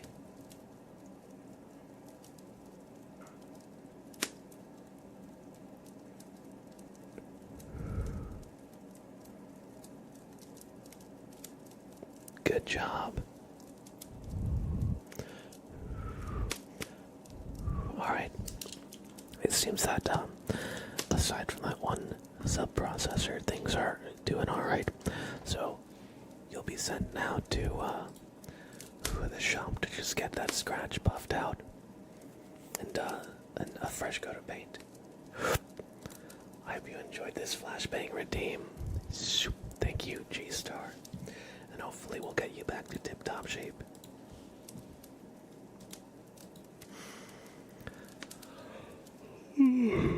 Excuse me. Excuse me. Alright, we have a tarot reading for Calming Darkness. There we go. Let's get that on screen. Their card is going to be card 6.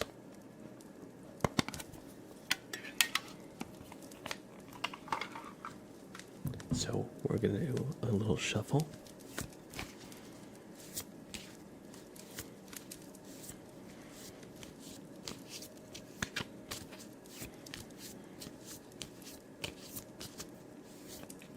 Superman, hey, I'm doing well.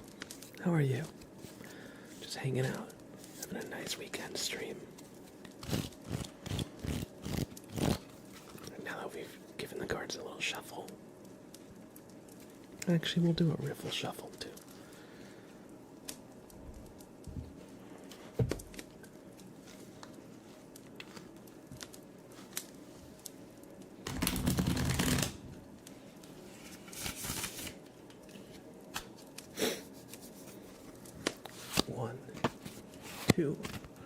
3, 4, 5, and 6. Calming darkness. Death is your card. Rest in peace. Just kidding. Let's see what the booklet says.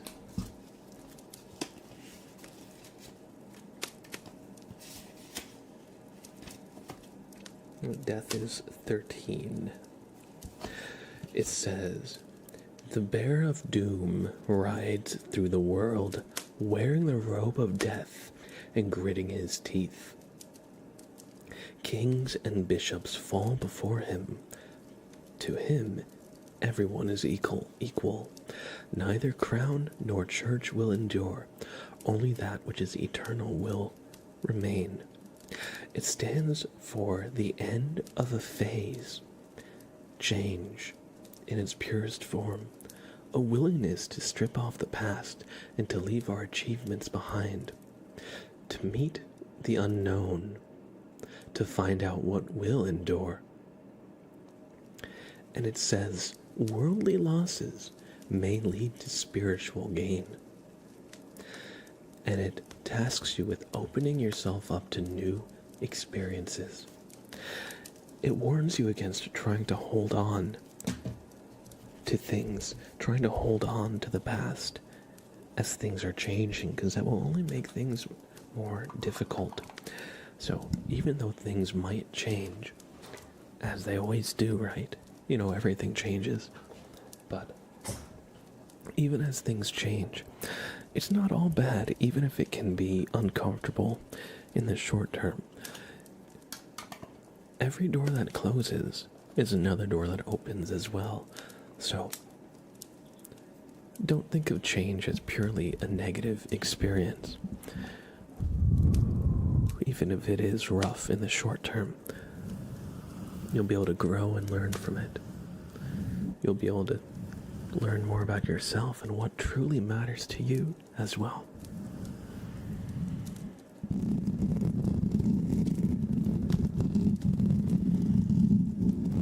So don't fear the Reaper. I hope you enjoyed this tarot reading, Calming Darkness.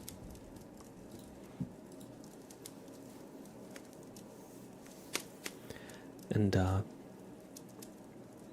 did you know that Shinigami love apples? You might be able to bribe one. Just because I'm curious what the reversed death means. Good question.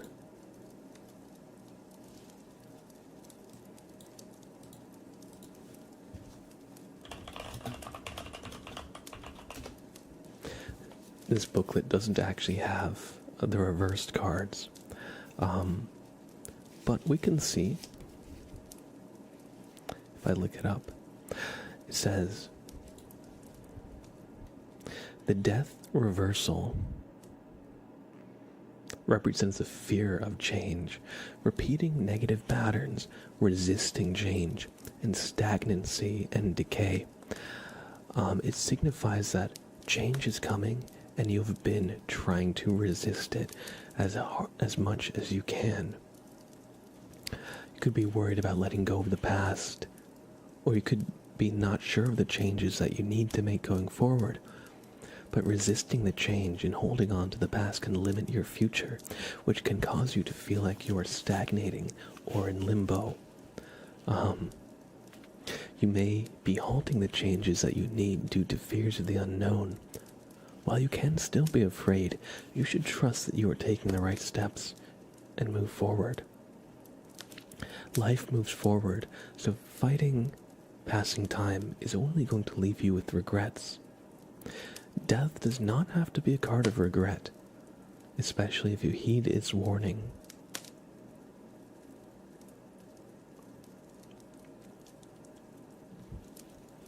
So yeah, there's the death card. Reversed death card. Because we actually did draw it upside down. But I hope that also sheds some light on there. Pepsi lover, welcome in, welcome in. Number 11 Blue, welcome, welcome, welcome.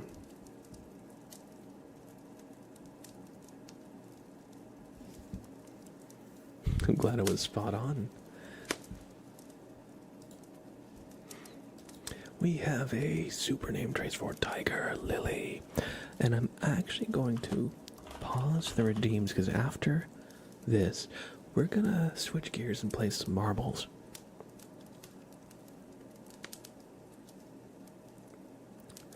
So, Tiger Lily, thank you for giving me a super name trace. T I G E R Tiger L I L Y Tiger Lily.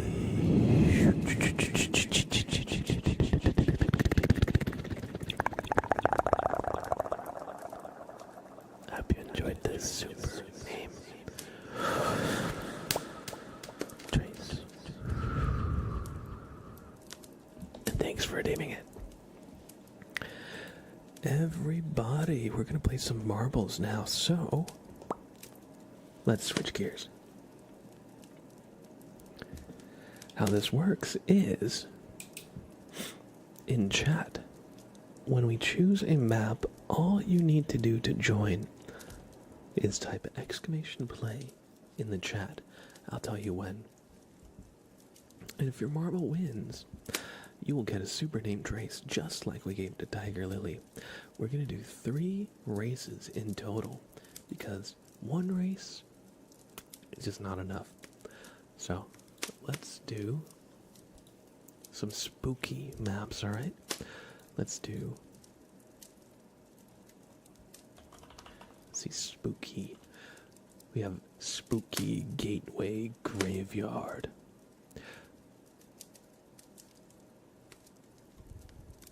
Spooky Wicked Spell. Spooky Monster Energy. That's kind of funny. Maybe we'll do Graveyard. Then maybe we'll do Dark. I want to get like a spooky map for Halloween. Awesome Wicked Darkness. I like the name of that. That sounds like it could be fun. So everybody, join in with the ! play. If you want a special skin, !play 1 and 2 will get you these. Or if you're subbed, !play 3 will get you that TV all the way on the right. See Janky Gamers. A Grim Reaper TV. Whoa, I can... Oh, okay, I was gonna say the track is transparent, that's why I can see through it. Everybody get in, get in, get in. You'll have 1 minute to do so starting now if you haven't already. And as we said before, whoever wins in the marbles race will get a super name trace.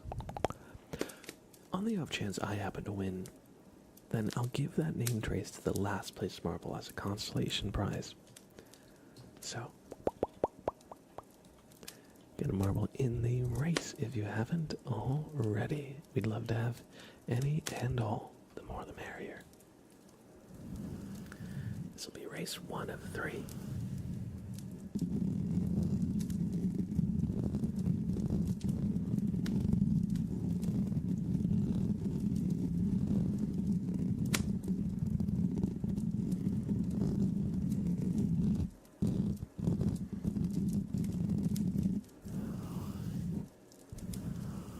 As the race is going, I'll just be making some good ASMR sounds for y'all.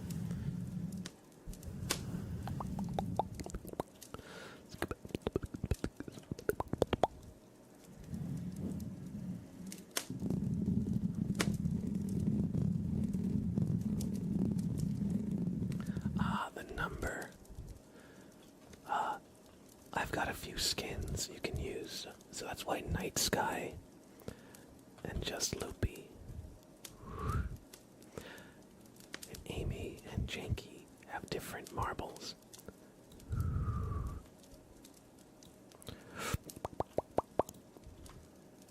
Those are just some free skins that I have set up that you can use if you like.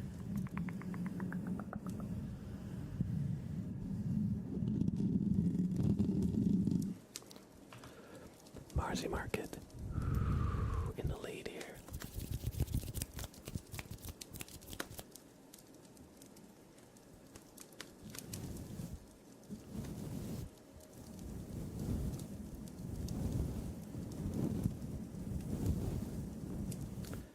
Night Sky takes the lead on the right-hand side of the track.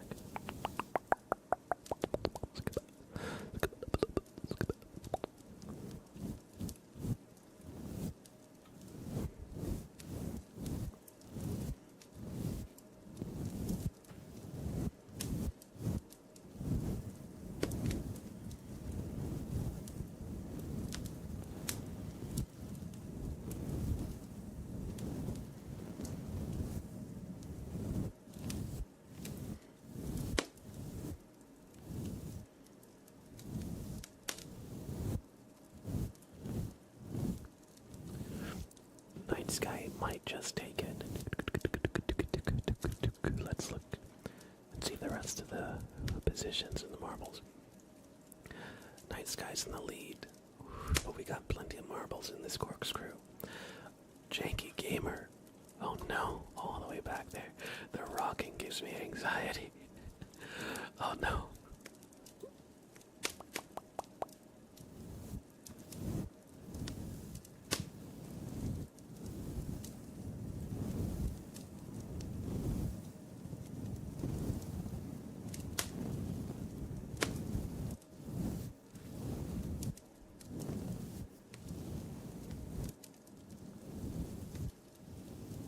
Into the tunnel.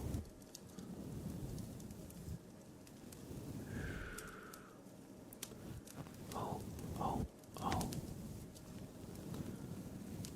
And there you have it, folks. Night Sky wins this first race.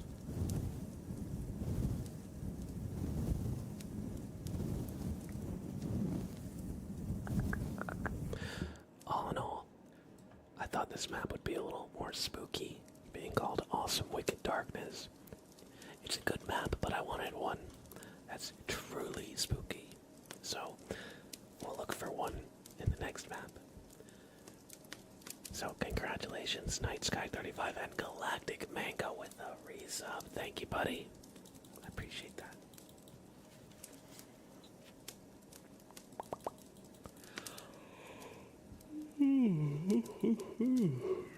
Excuse me. Alright, Night Sky. Congratulations on this marbles victory.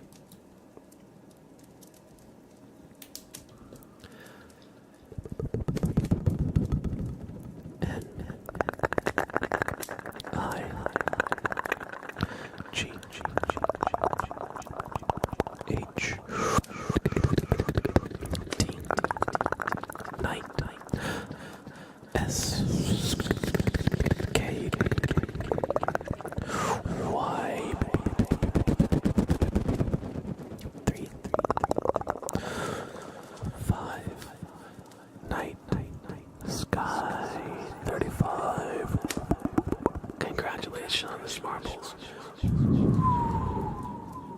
Victory. And Galactic Mango with the resub at tier 1. Thank you so much for the support and generosity. And welcome back to the sub club. 18 months strong. Thank you so much, Galactic Mango. G. A. L. A. C. T. I. C. Galactic. M. A. N. G.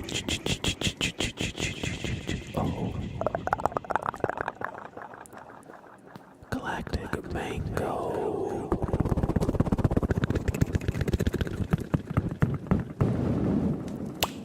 Thank you for the support and generosity with that resub. I appreciate that. Welcome in, Shishka244. I hope you enjoy your stay. And everybody, we're going into race 2 of 3. So there's going to be 2 more races. Let's find something truly spooky. Perhaps Spooky Gateway Graveyard. Let's see. Hopefully this is going to be a nice Halloween-themed map. Let's get it, yo. Let's get it. Exclamation play to join the spooky graveyard. And this already, I can tell, is much more Halloween-themed. So this is perfect. This is perfect. Everybody get a marble in, and this is the time. Exclamation play. Exclamation play 1 or 2 if you're fancy, or 3 if you're super fancy.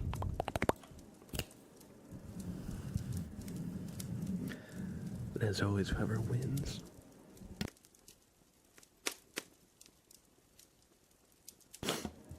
Sorry, I just had to clear my throat there. Whoever wins will get a super name trace.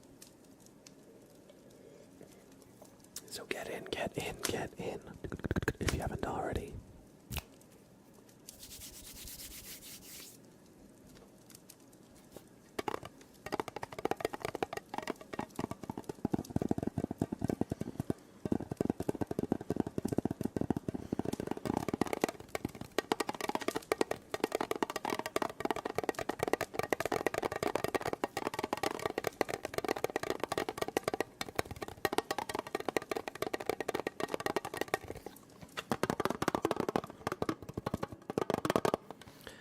Race 2 is off. Let's see who gets down this pillar first and enters the graveyard.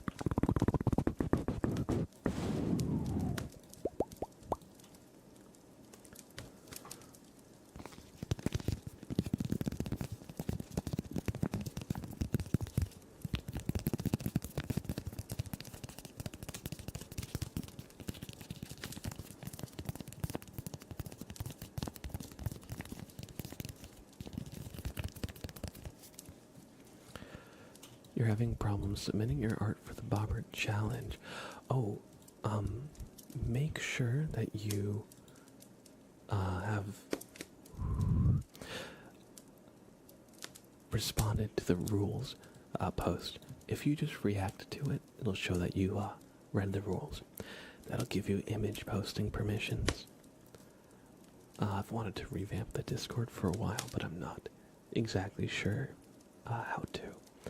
But yeah, basically that's just an anti-spam bot measure, because we've had a few spam bots posting in like every single channel. So yeah, just make sure you go to the rules channel, accept that message, or react to that message, and then you should be able to post images.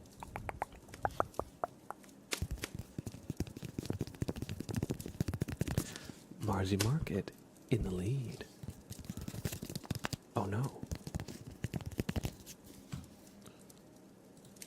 I think this skin is faulty. Yeah, unfortunately, a television doesn't have the best, I was gonna say aerodynamics, but I don't even know what's aerodynamics here. Just dynamics in general.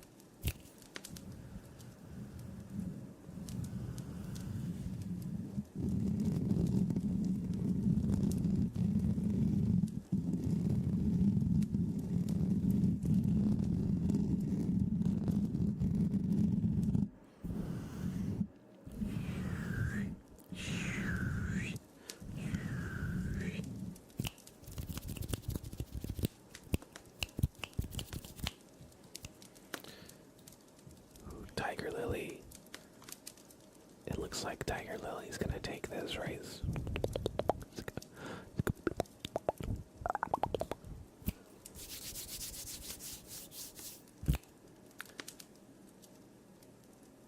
have it, folks. Tiger Lily wins. Race 2. Oh. Janky Gamer got second place. The skin heard you accusing it of being faulty, and it realized it needed to try a little bit more. Congratulations on this victory, Tiger Lily.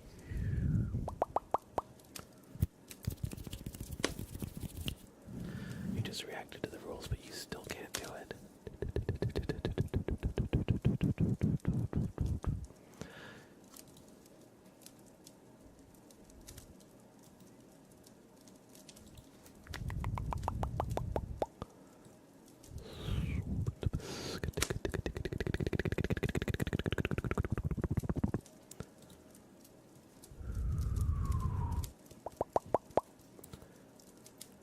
Let's see.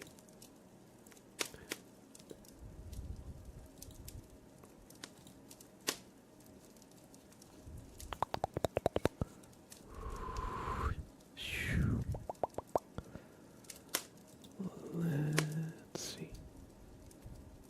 Oh, make sure you react to the Me 6 thing. Not the one I posted, but it says, react to this message. This gives you the beans roll. Make sure you react to that one. Not the first one, which I posted. But either way, if anything, we'll be able to figure it out. Tiger Lily wins this race, which means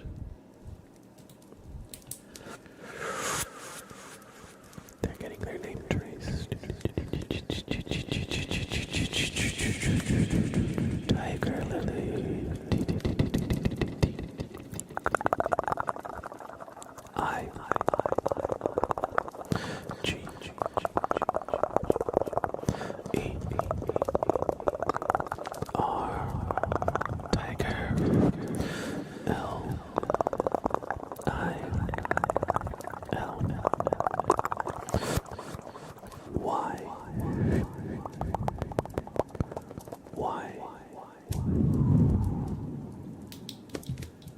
Tiger Lily.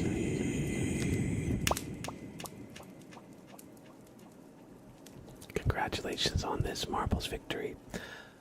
Alright, y'all, we got one last race. So make sure your marble is on its best behavior. It is time. You type spooky.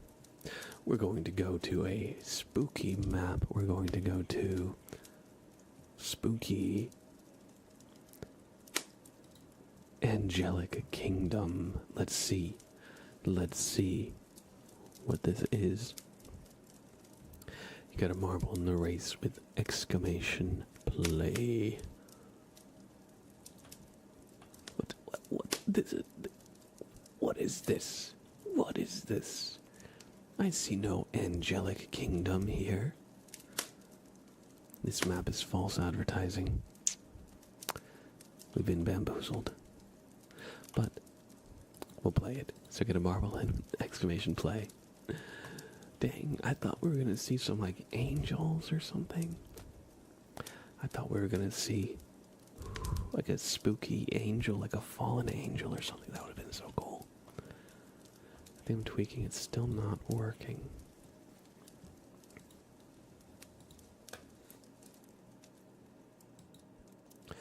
I wonder, did the message get broken somehow? Did it?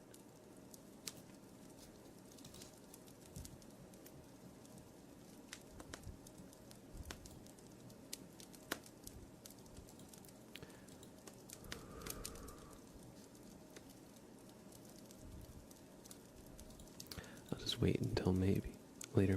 Yeah, I was just saying maybe Me 6 is delayed or something. That might be it.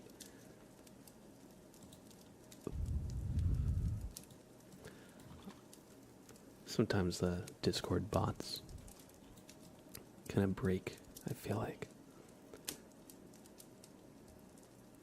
Alright, first out of the gate is Butterscotch.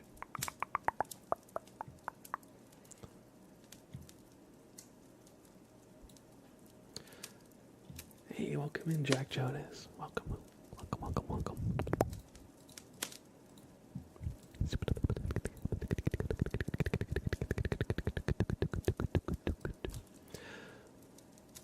Jack Jonas in the lead.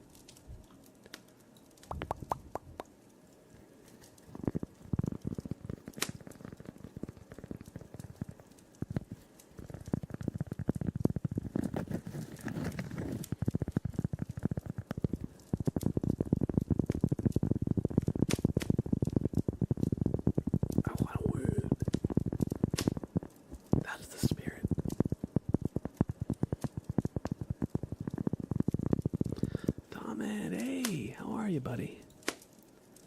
Good to see you, buddy.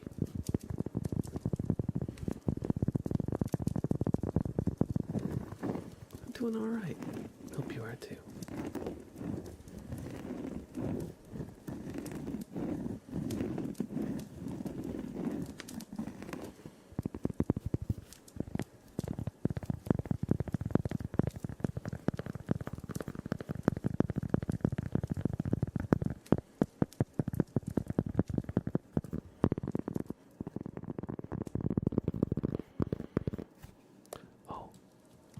Jack Jonas and Arena Nagy.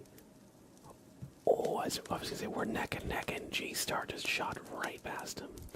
G-Star just said, later.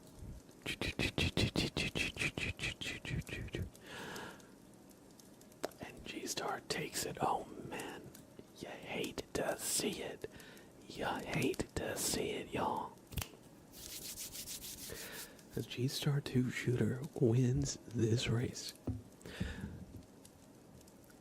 Anka Banka, thank you for the follow. Welcome in. That sounds awesome, Tomit. Sounds awesome.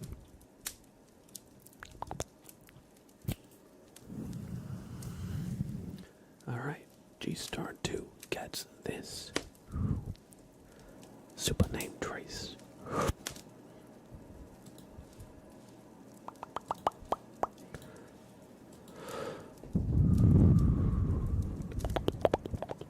G G G S T A R 2 S H O T R G-Star. Congratulations on his marbles victory. I hope you enjoyed that super name trace.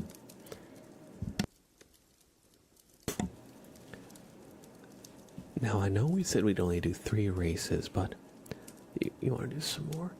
I said I might draw a bobbert tonight, but admittedly, I don't know if I'm feeling the inspiration anymore, so I think let's just play some more marbles for a bit. I'm starting to get a little tired, so we might not go the full 3 hours. We might just play a few more marbles races to kind of bring out the stream, but I'm not going just yet. Just wanted to kind of let you know where I'm at. Ooh, maybe we'll go to Devilish Night Revenge. Here, let's go. Night. What if we do night? Lap dancing nightclub, nice. Dark night map. Dark wonky night. Spooky bamboozling night. Ultra sinful night. Y'all, where do you get sinful? Straight up sinful right here. Get a marble in this race with exclamation play. Good evening, sinners. Oh, this map looks cool. I like the planets. Get a marble in this race. As we head into the ultra sinful night. I don't know where the sin is happening, but that's alright. Join in with exclamation play. And as always, whoever wins will get a super name trace.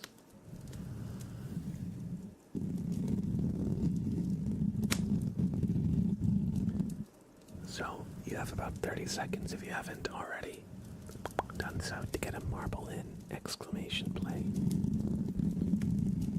to join.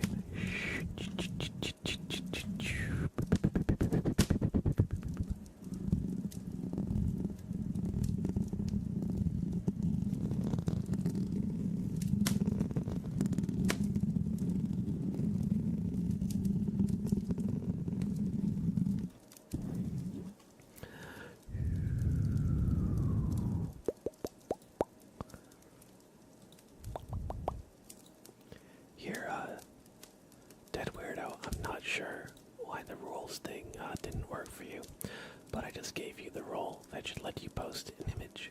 I know, we're talking right now. I know you're not like some random troll who's gonna be like spamming, like not safe for work images.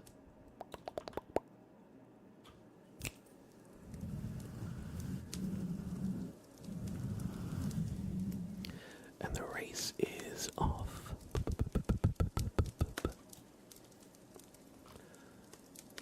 Arena Nagy takes an early lead.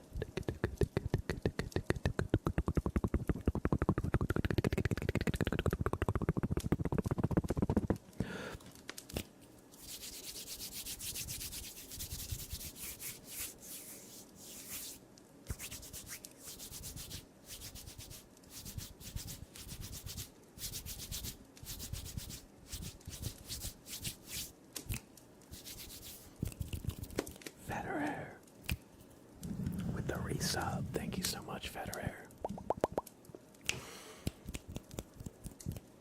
for the support and generosity. Oh, hey, Sprout. Sprout, are you Federer? Could it be?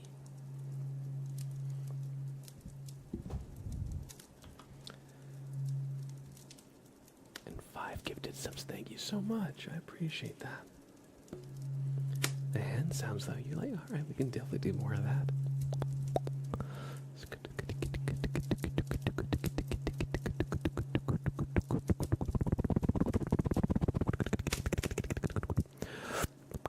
Tom and their first race in a while.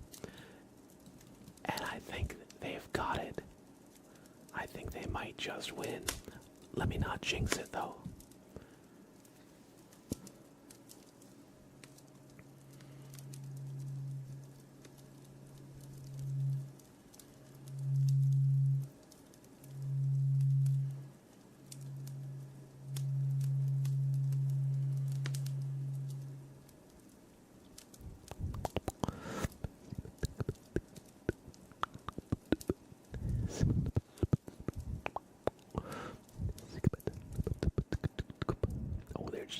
There's sharks there. That's quite spooky.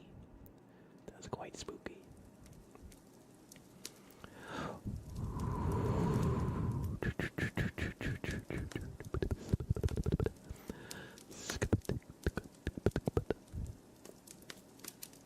And man 203 takes it. Thank you so much for joining in, everybody. Let's go. Sharks are very sinful. I'll say.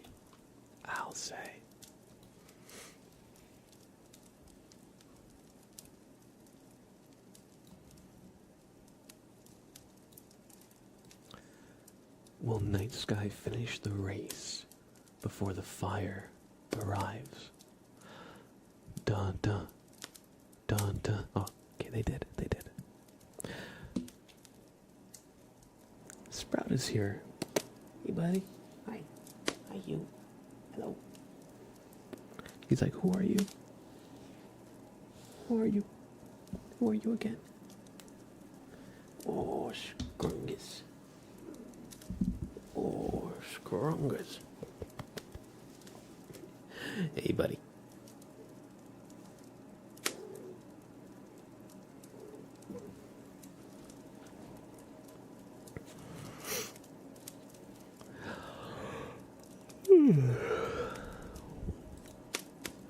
Congratulations on this marbles victory, Tom and 203.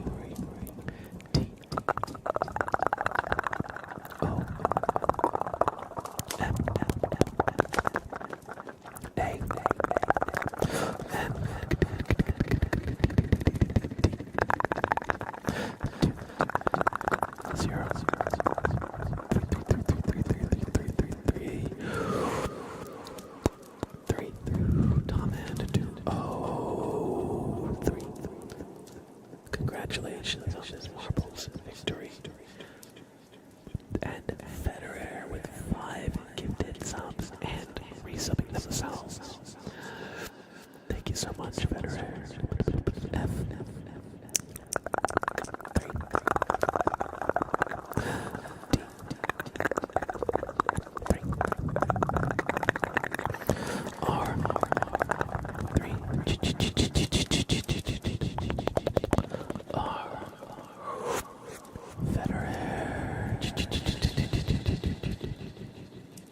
Thank you so much.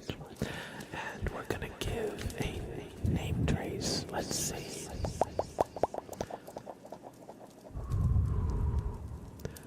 Federer gifted a sub to Ringmaster 1885, Swooberry, Tapias Wallace, Elsha D6, and the Draconic, author.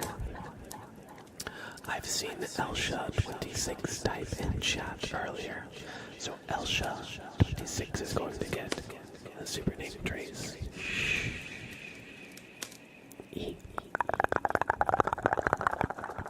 L S H A Elsha 6 Elsha 26. Welcome to the sub club courtesy of Federer.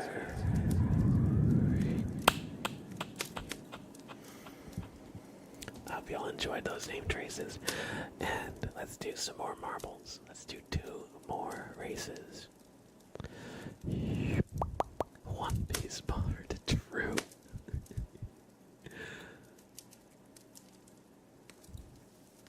Let's go to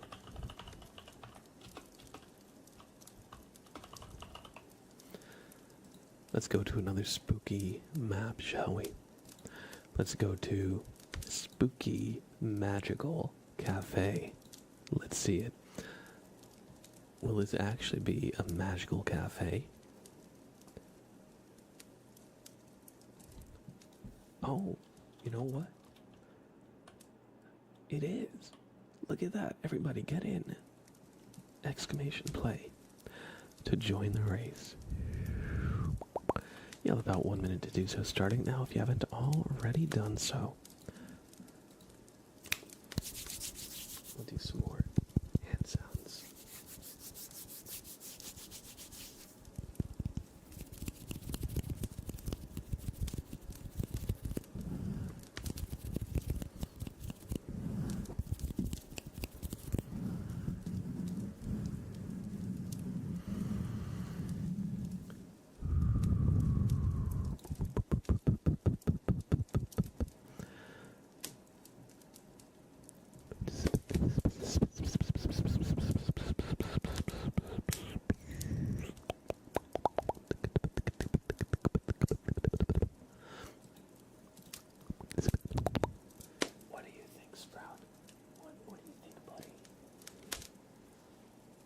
Doesn't really have much to say.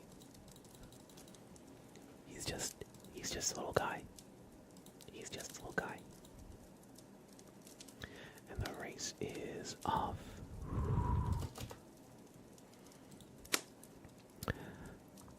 Let's follow Federer down the tower. This is the Spooky Magical Cafe. Let's see. We'll be the judge of how spooky it truly is. Oh, but Tiger Lily takes a lead.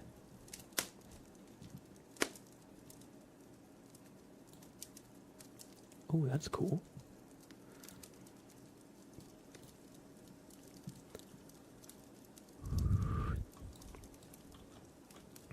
Alright, they're going down the coffee roaster. Amy, their marble is now roasted. Coffee beans. Or coffee grounds. I don't know if that was the grinder or not. Let's see.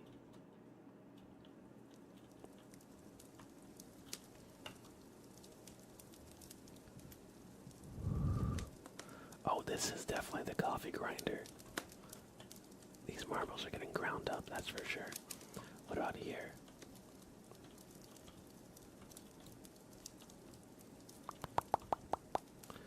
What's down?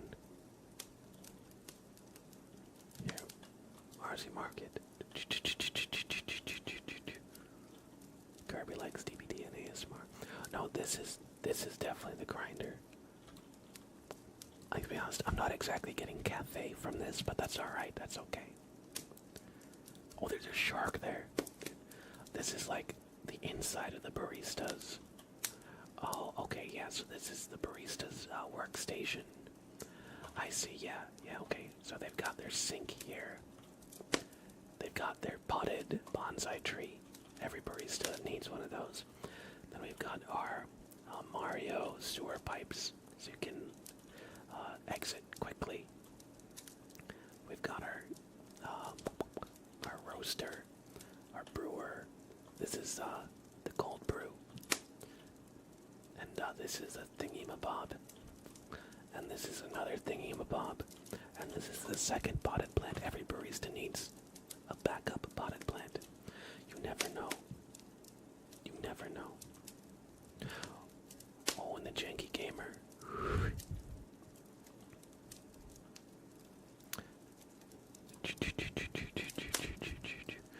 And Tiger Lily is going into the essential oil aroma diffuser. I believe that's what this is.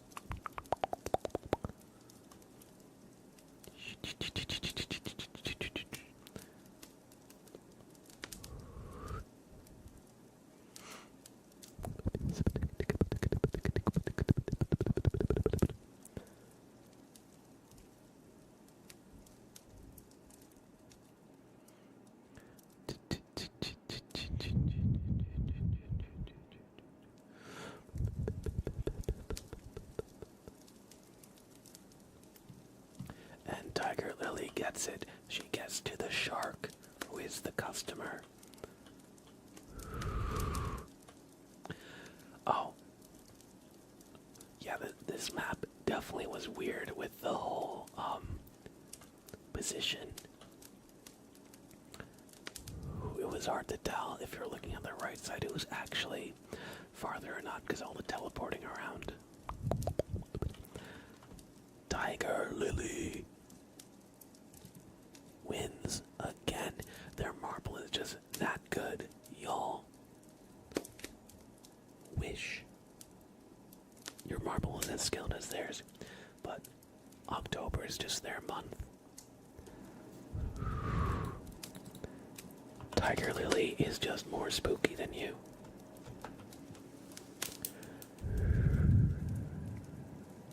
Congratulations on this marvelous victory. G E R L I L Y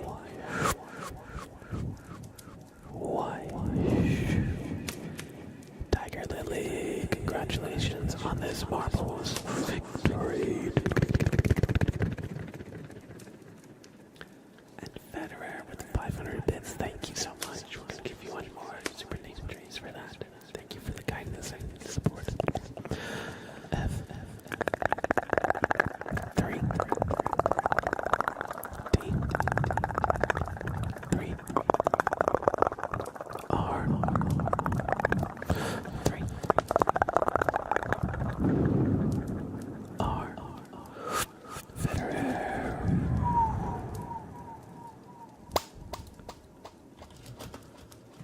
Thank you for the support and generosity. Alright, y'all, we're gonna do one more race, alright? This will be the actual last race of the stream.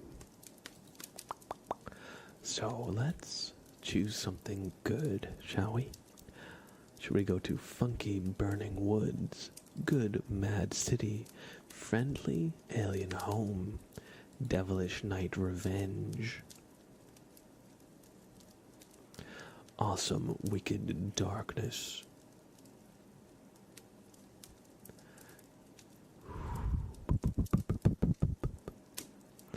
I don't know about you, but I feel like it's time to go to Devilish Night Revenge.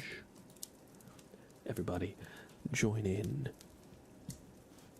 for our last race of the stream! Exclamation play in chat to get a marble in the night of the Devilish Revenge. You'll have 1 minute to do so, starting now. What do you think about this, All Sprout? He doesn't think. That's okay. He doesn't think much. That's okay. He's a good boy. He's a good boy.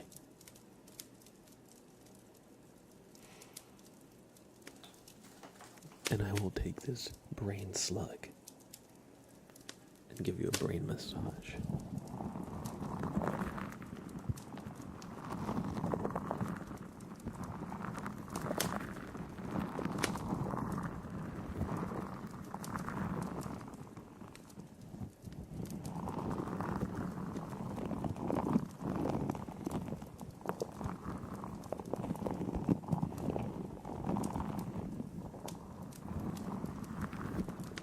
Five, four, three, two, one, and the race is off.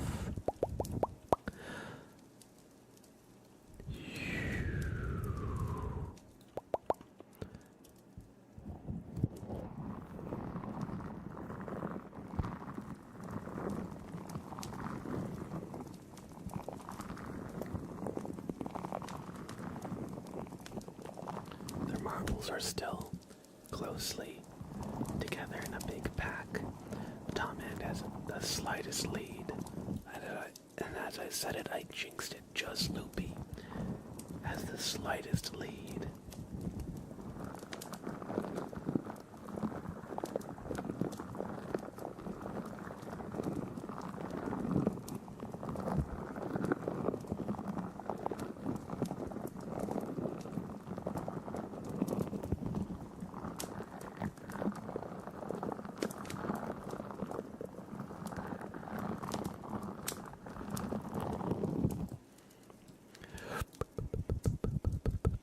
Oh, snap, okay.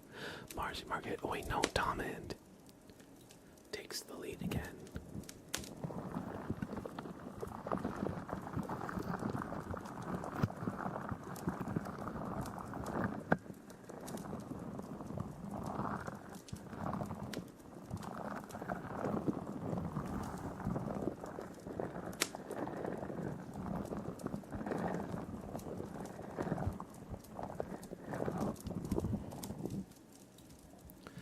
Oh my god, y'all, I think Tom Hand might take this race.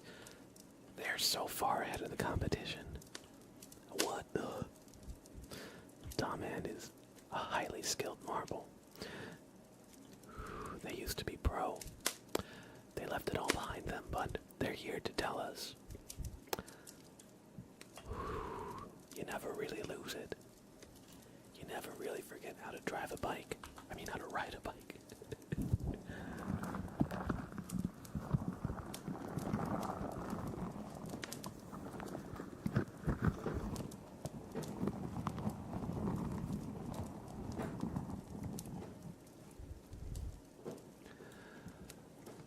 All right. Oh, hi, Sprout. Oh, Sprout. You could have been in the Marvel big leagues, but you took an arrow to the knee. A sad fate. A sad fate. Tom and here to reclaim their crown, though, with another victory.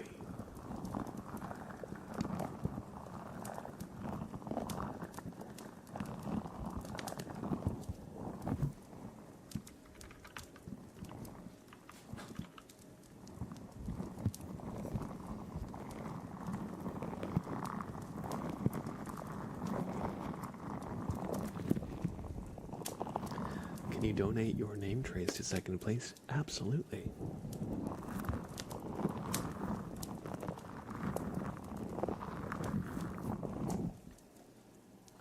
So, Dead Weirdo, you're going to be getting the name Trace instead of Tom Ant this time as a second place consolation prize.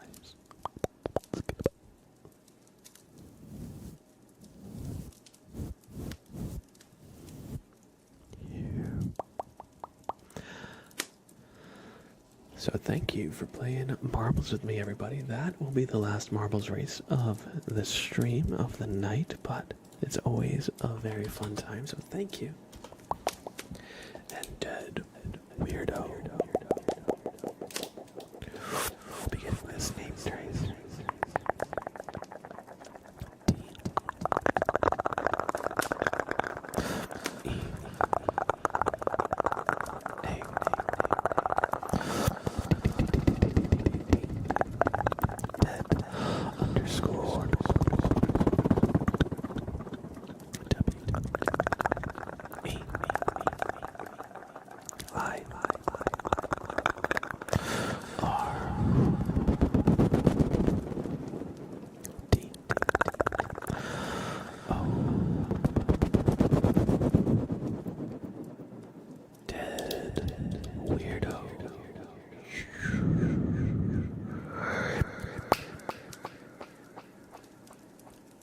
Congratulations on this marbles victory, Tom Ant, and thank you for giving that name trace to Dead Weirdo. Oh, alright, y'all. Hey, Sprout. Hello. You wanna come on camera finally, Sprout? He's like, no, sir. No, sir.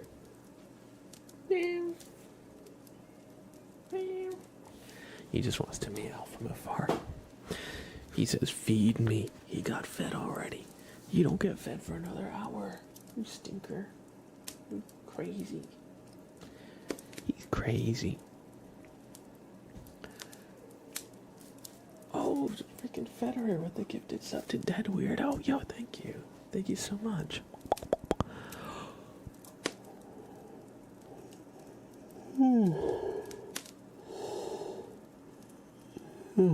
Excuse me. Excuse me. Alright. Dead Weirdo will be getting a second super name trace. This one is from Federer. Federer, thank you for gifting a sub to Dead Weirdo. It's very kind. Thank you for the generosity and support. Not just to me, but to the community.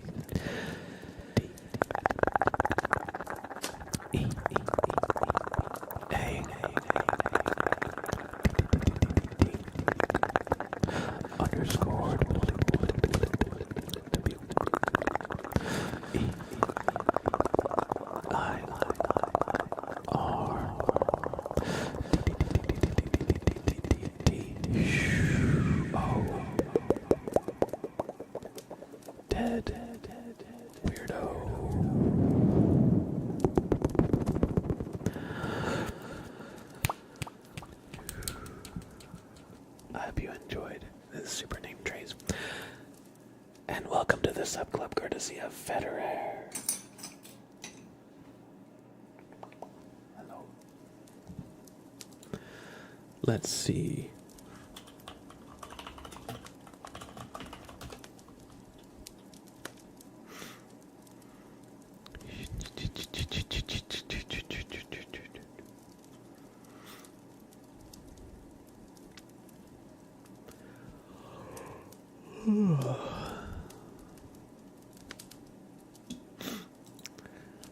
All right, everybody. Give me just one second. Sprout, you're crazy. You're crazy.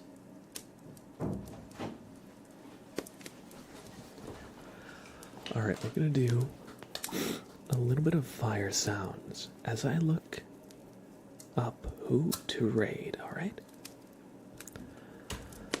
So I hope you enjoy some nice fire sounds as we find a raid target.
Alright, let's see.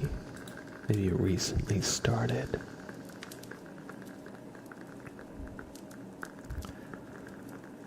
Let's see.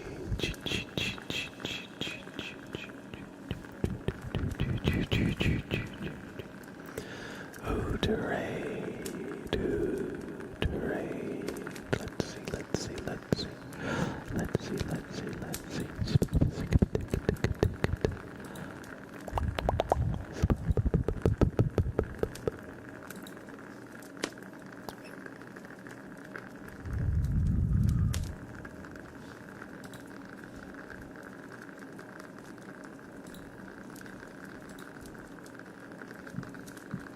Oh, very nice, y'all. We have a submission in the Bobbert Art Challenge. We have 5 Nights Bobbert. Look at that. Bonnie Bobbert.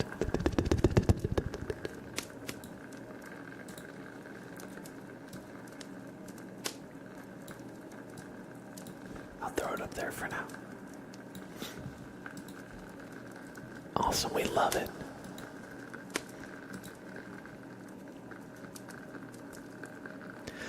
No problem at all, Tom, and always good to see you, buddy.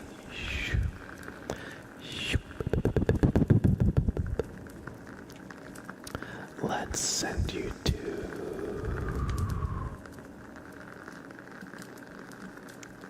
someone we've never rated before. Let's see. I'm gonna just take a quick peek at a couple different streams. Oh, that person is offline. Okay.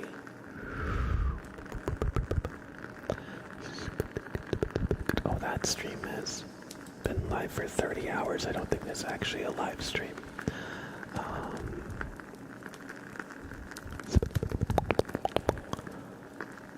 Let's see, let's see, let's see.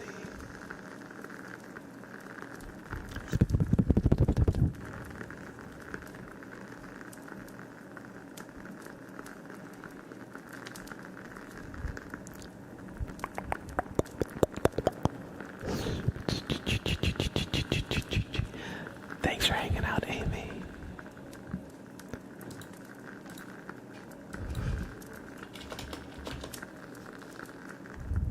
Sorry, I'm not sure who to rate today. Maybe...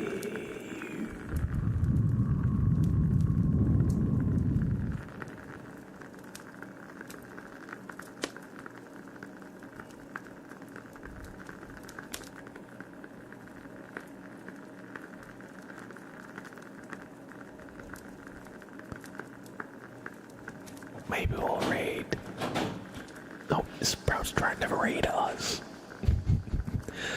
We'll raid, we'll raid Lost Daria.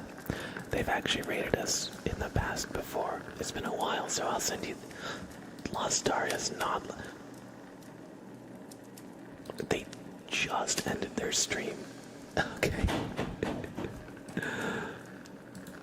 Alright, I'll send you to Kerrigan with 8K. They're doing a cozy ASMR yap session. Perfect. Perfect. You're free to not raid, that's true. That's true. So, anyway, if y'all are ever looking for my content when I'm not live here on Twitch, check out my YouTube page. I got plenty of ASMR up for you there, so if you enjoy the streams, check out my YouTube page. It's a great way to get that ASMR fix when I'm not live here on Twitch.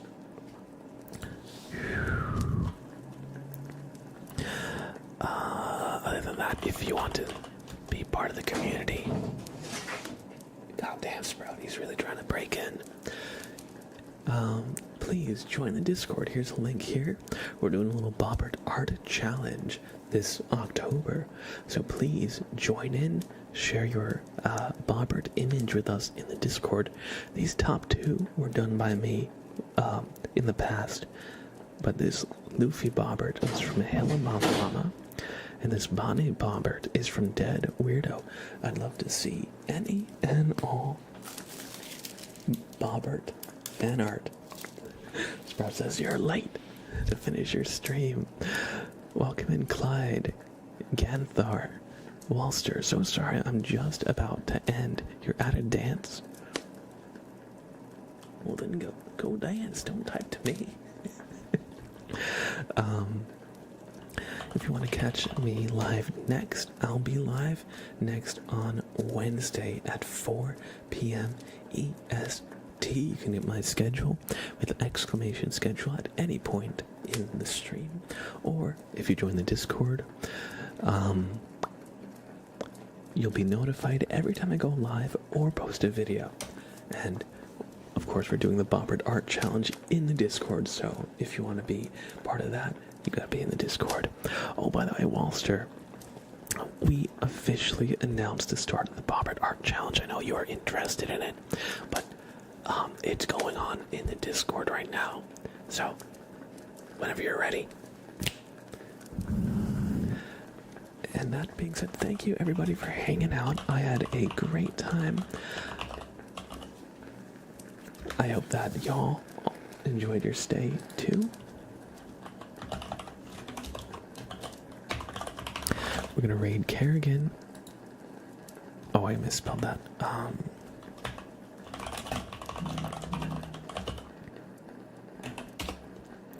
We're gonna raid Kerrigan with AK. So we got 2 raid messages. Copy this top one. If you do not have a sub, anybody can use that one. However, if you do have a sub, copy this bottom one. Now, you do need a sub to be able to actually use it. Otherwise, it'll just look like a wall of text. But to somebody who has a sub, would you like to post it for me? Make sure you reply, or make sure you react to the rules message to get the beans roll. Thunder, make sure you react to the message in the rules to get the beans roll. But yeah, here, copy one of our raid messages. Copy Mr. Black Forceman to wish you a good stream. If you do have a sub, if not, copy Blabrate. And I'll see y'all on Wednesday, alright? Thank you so much for hanging out. I hope you have a great rest of your night, and I'll see you soon. Bye now. Take care, y'all.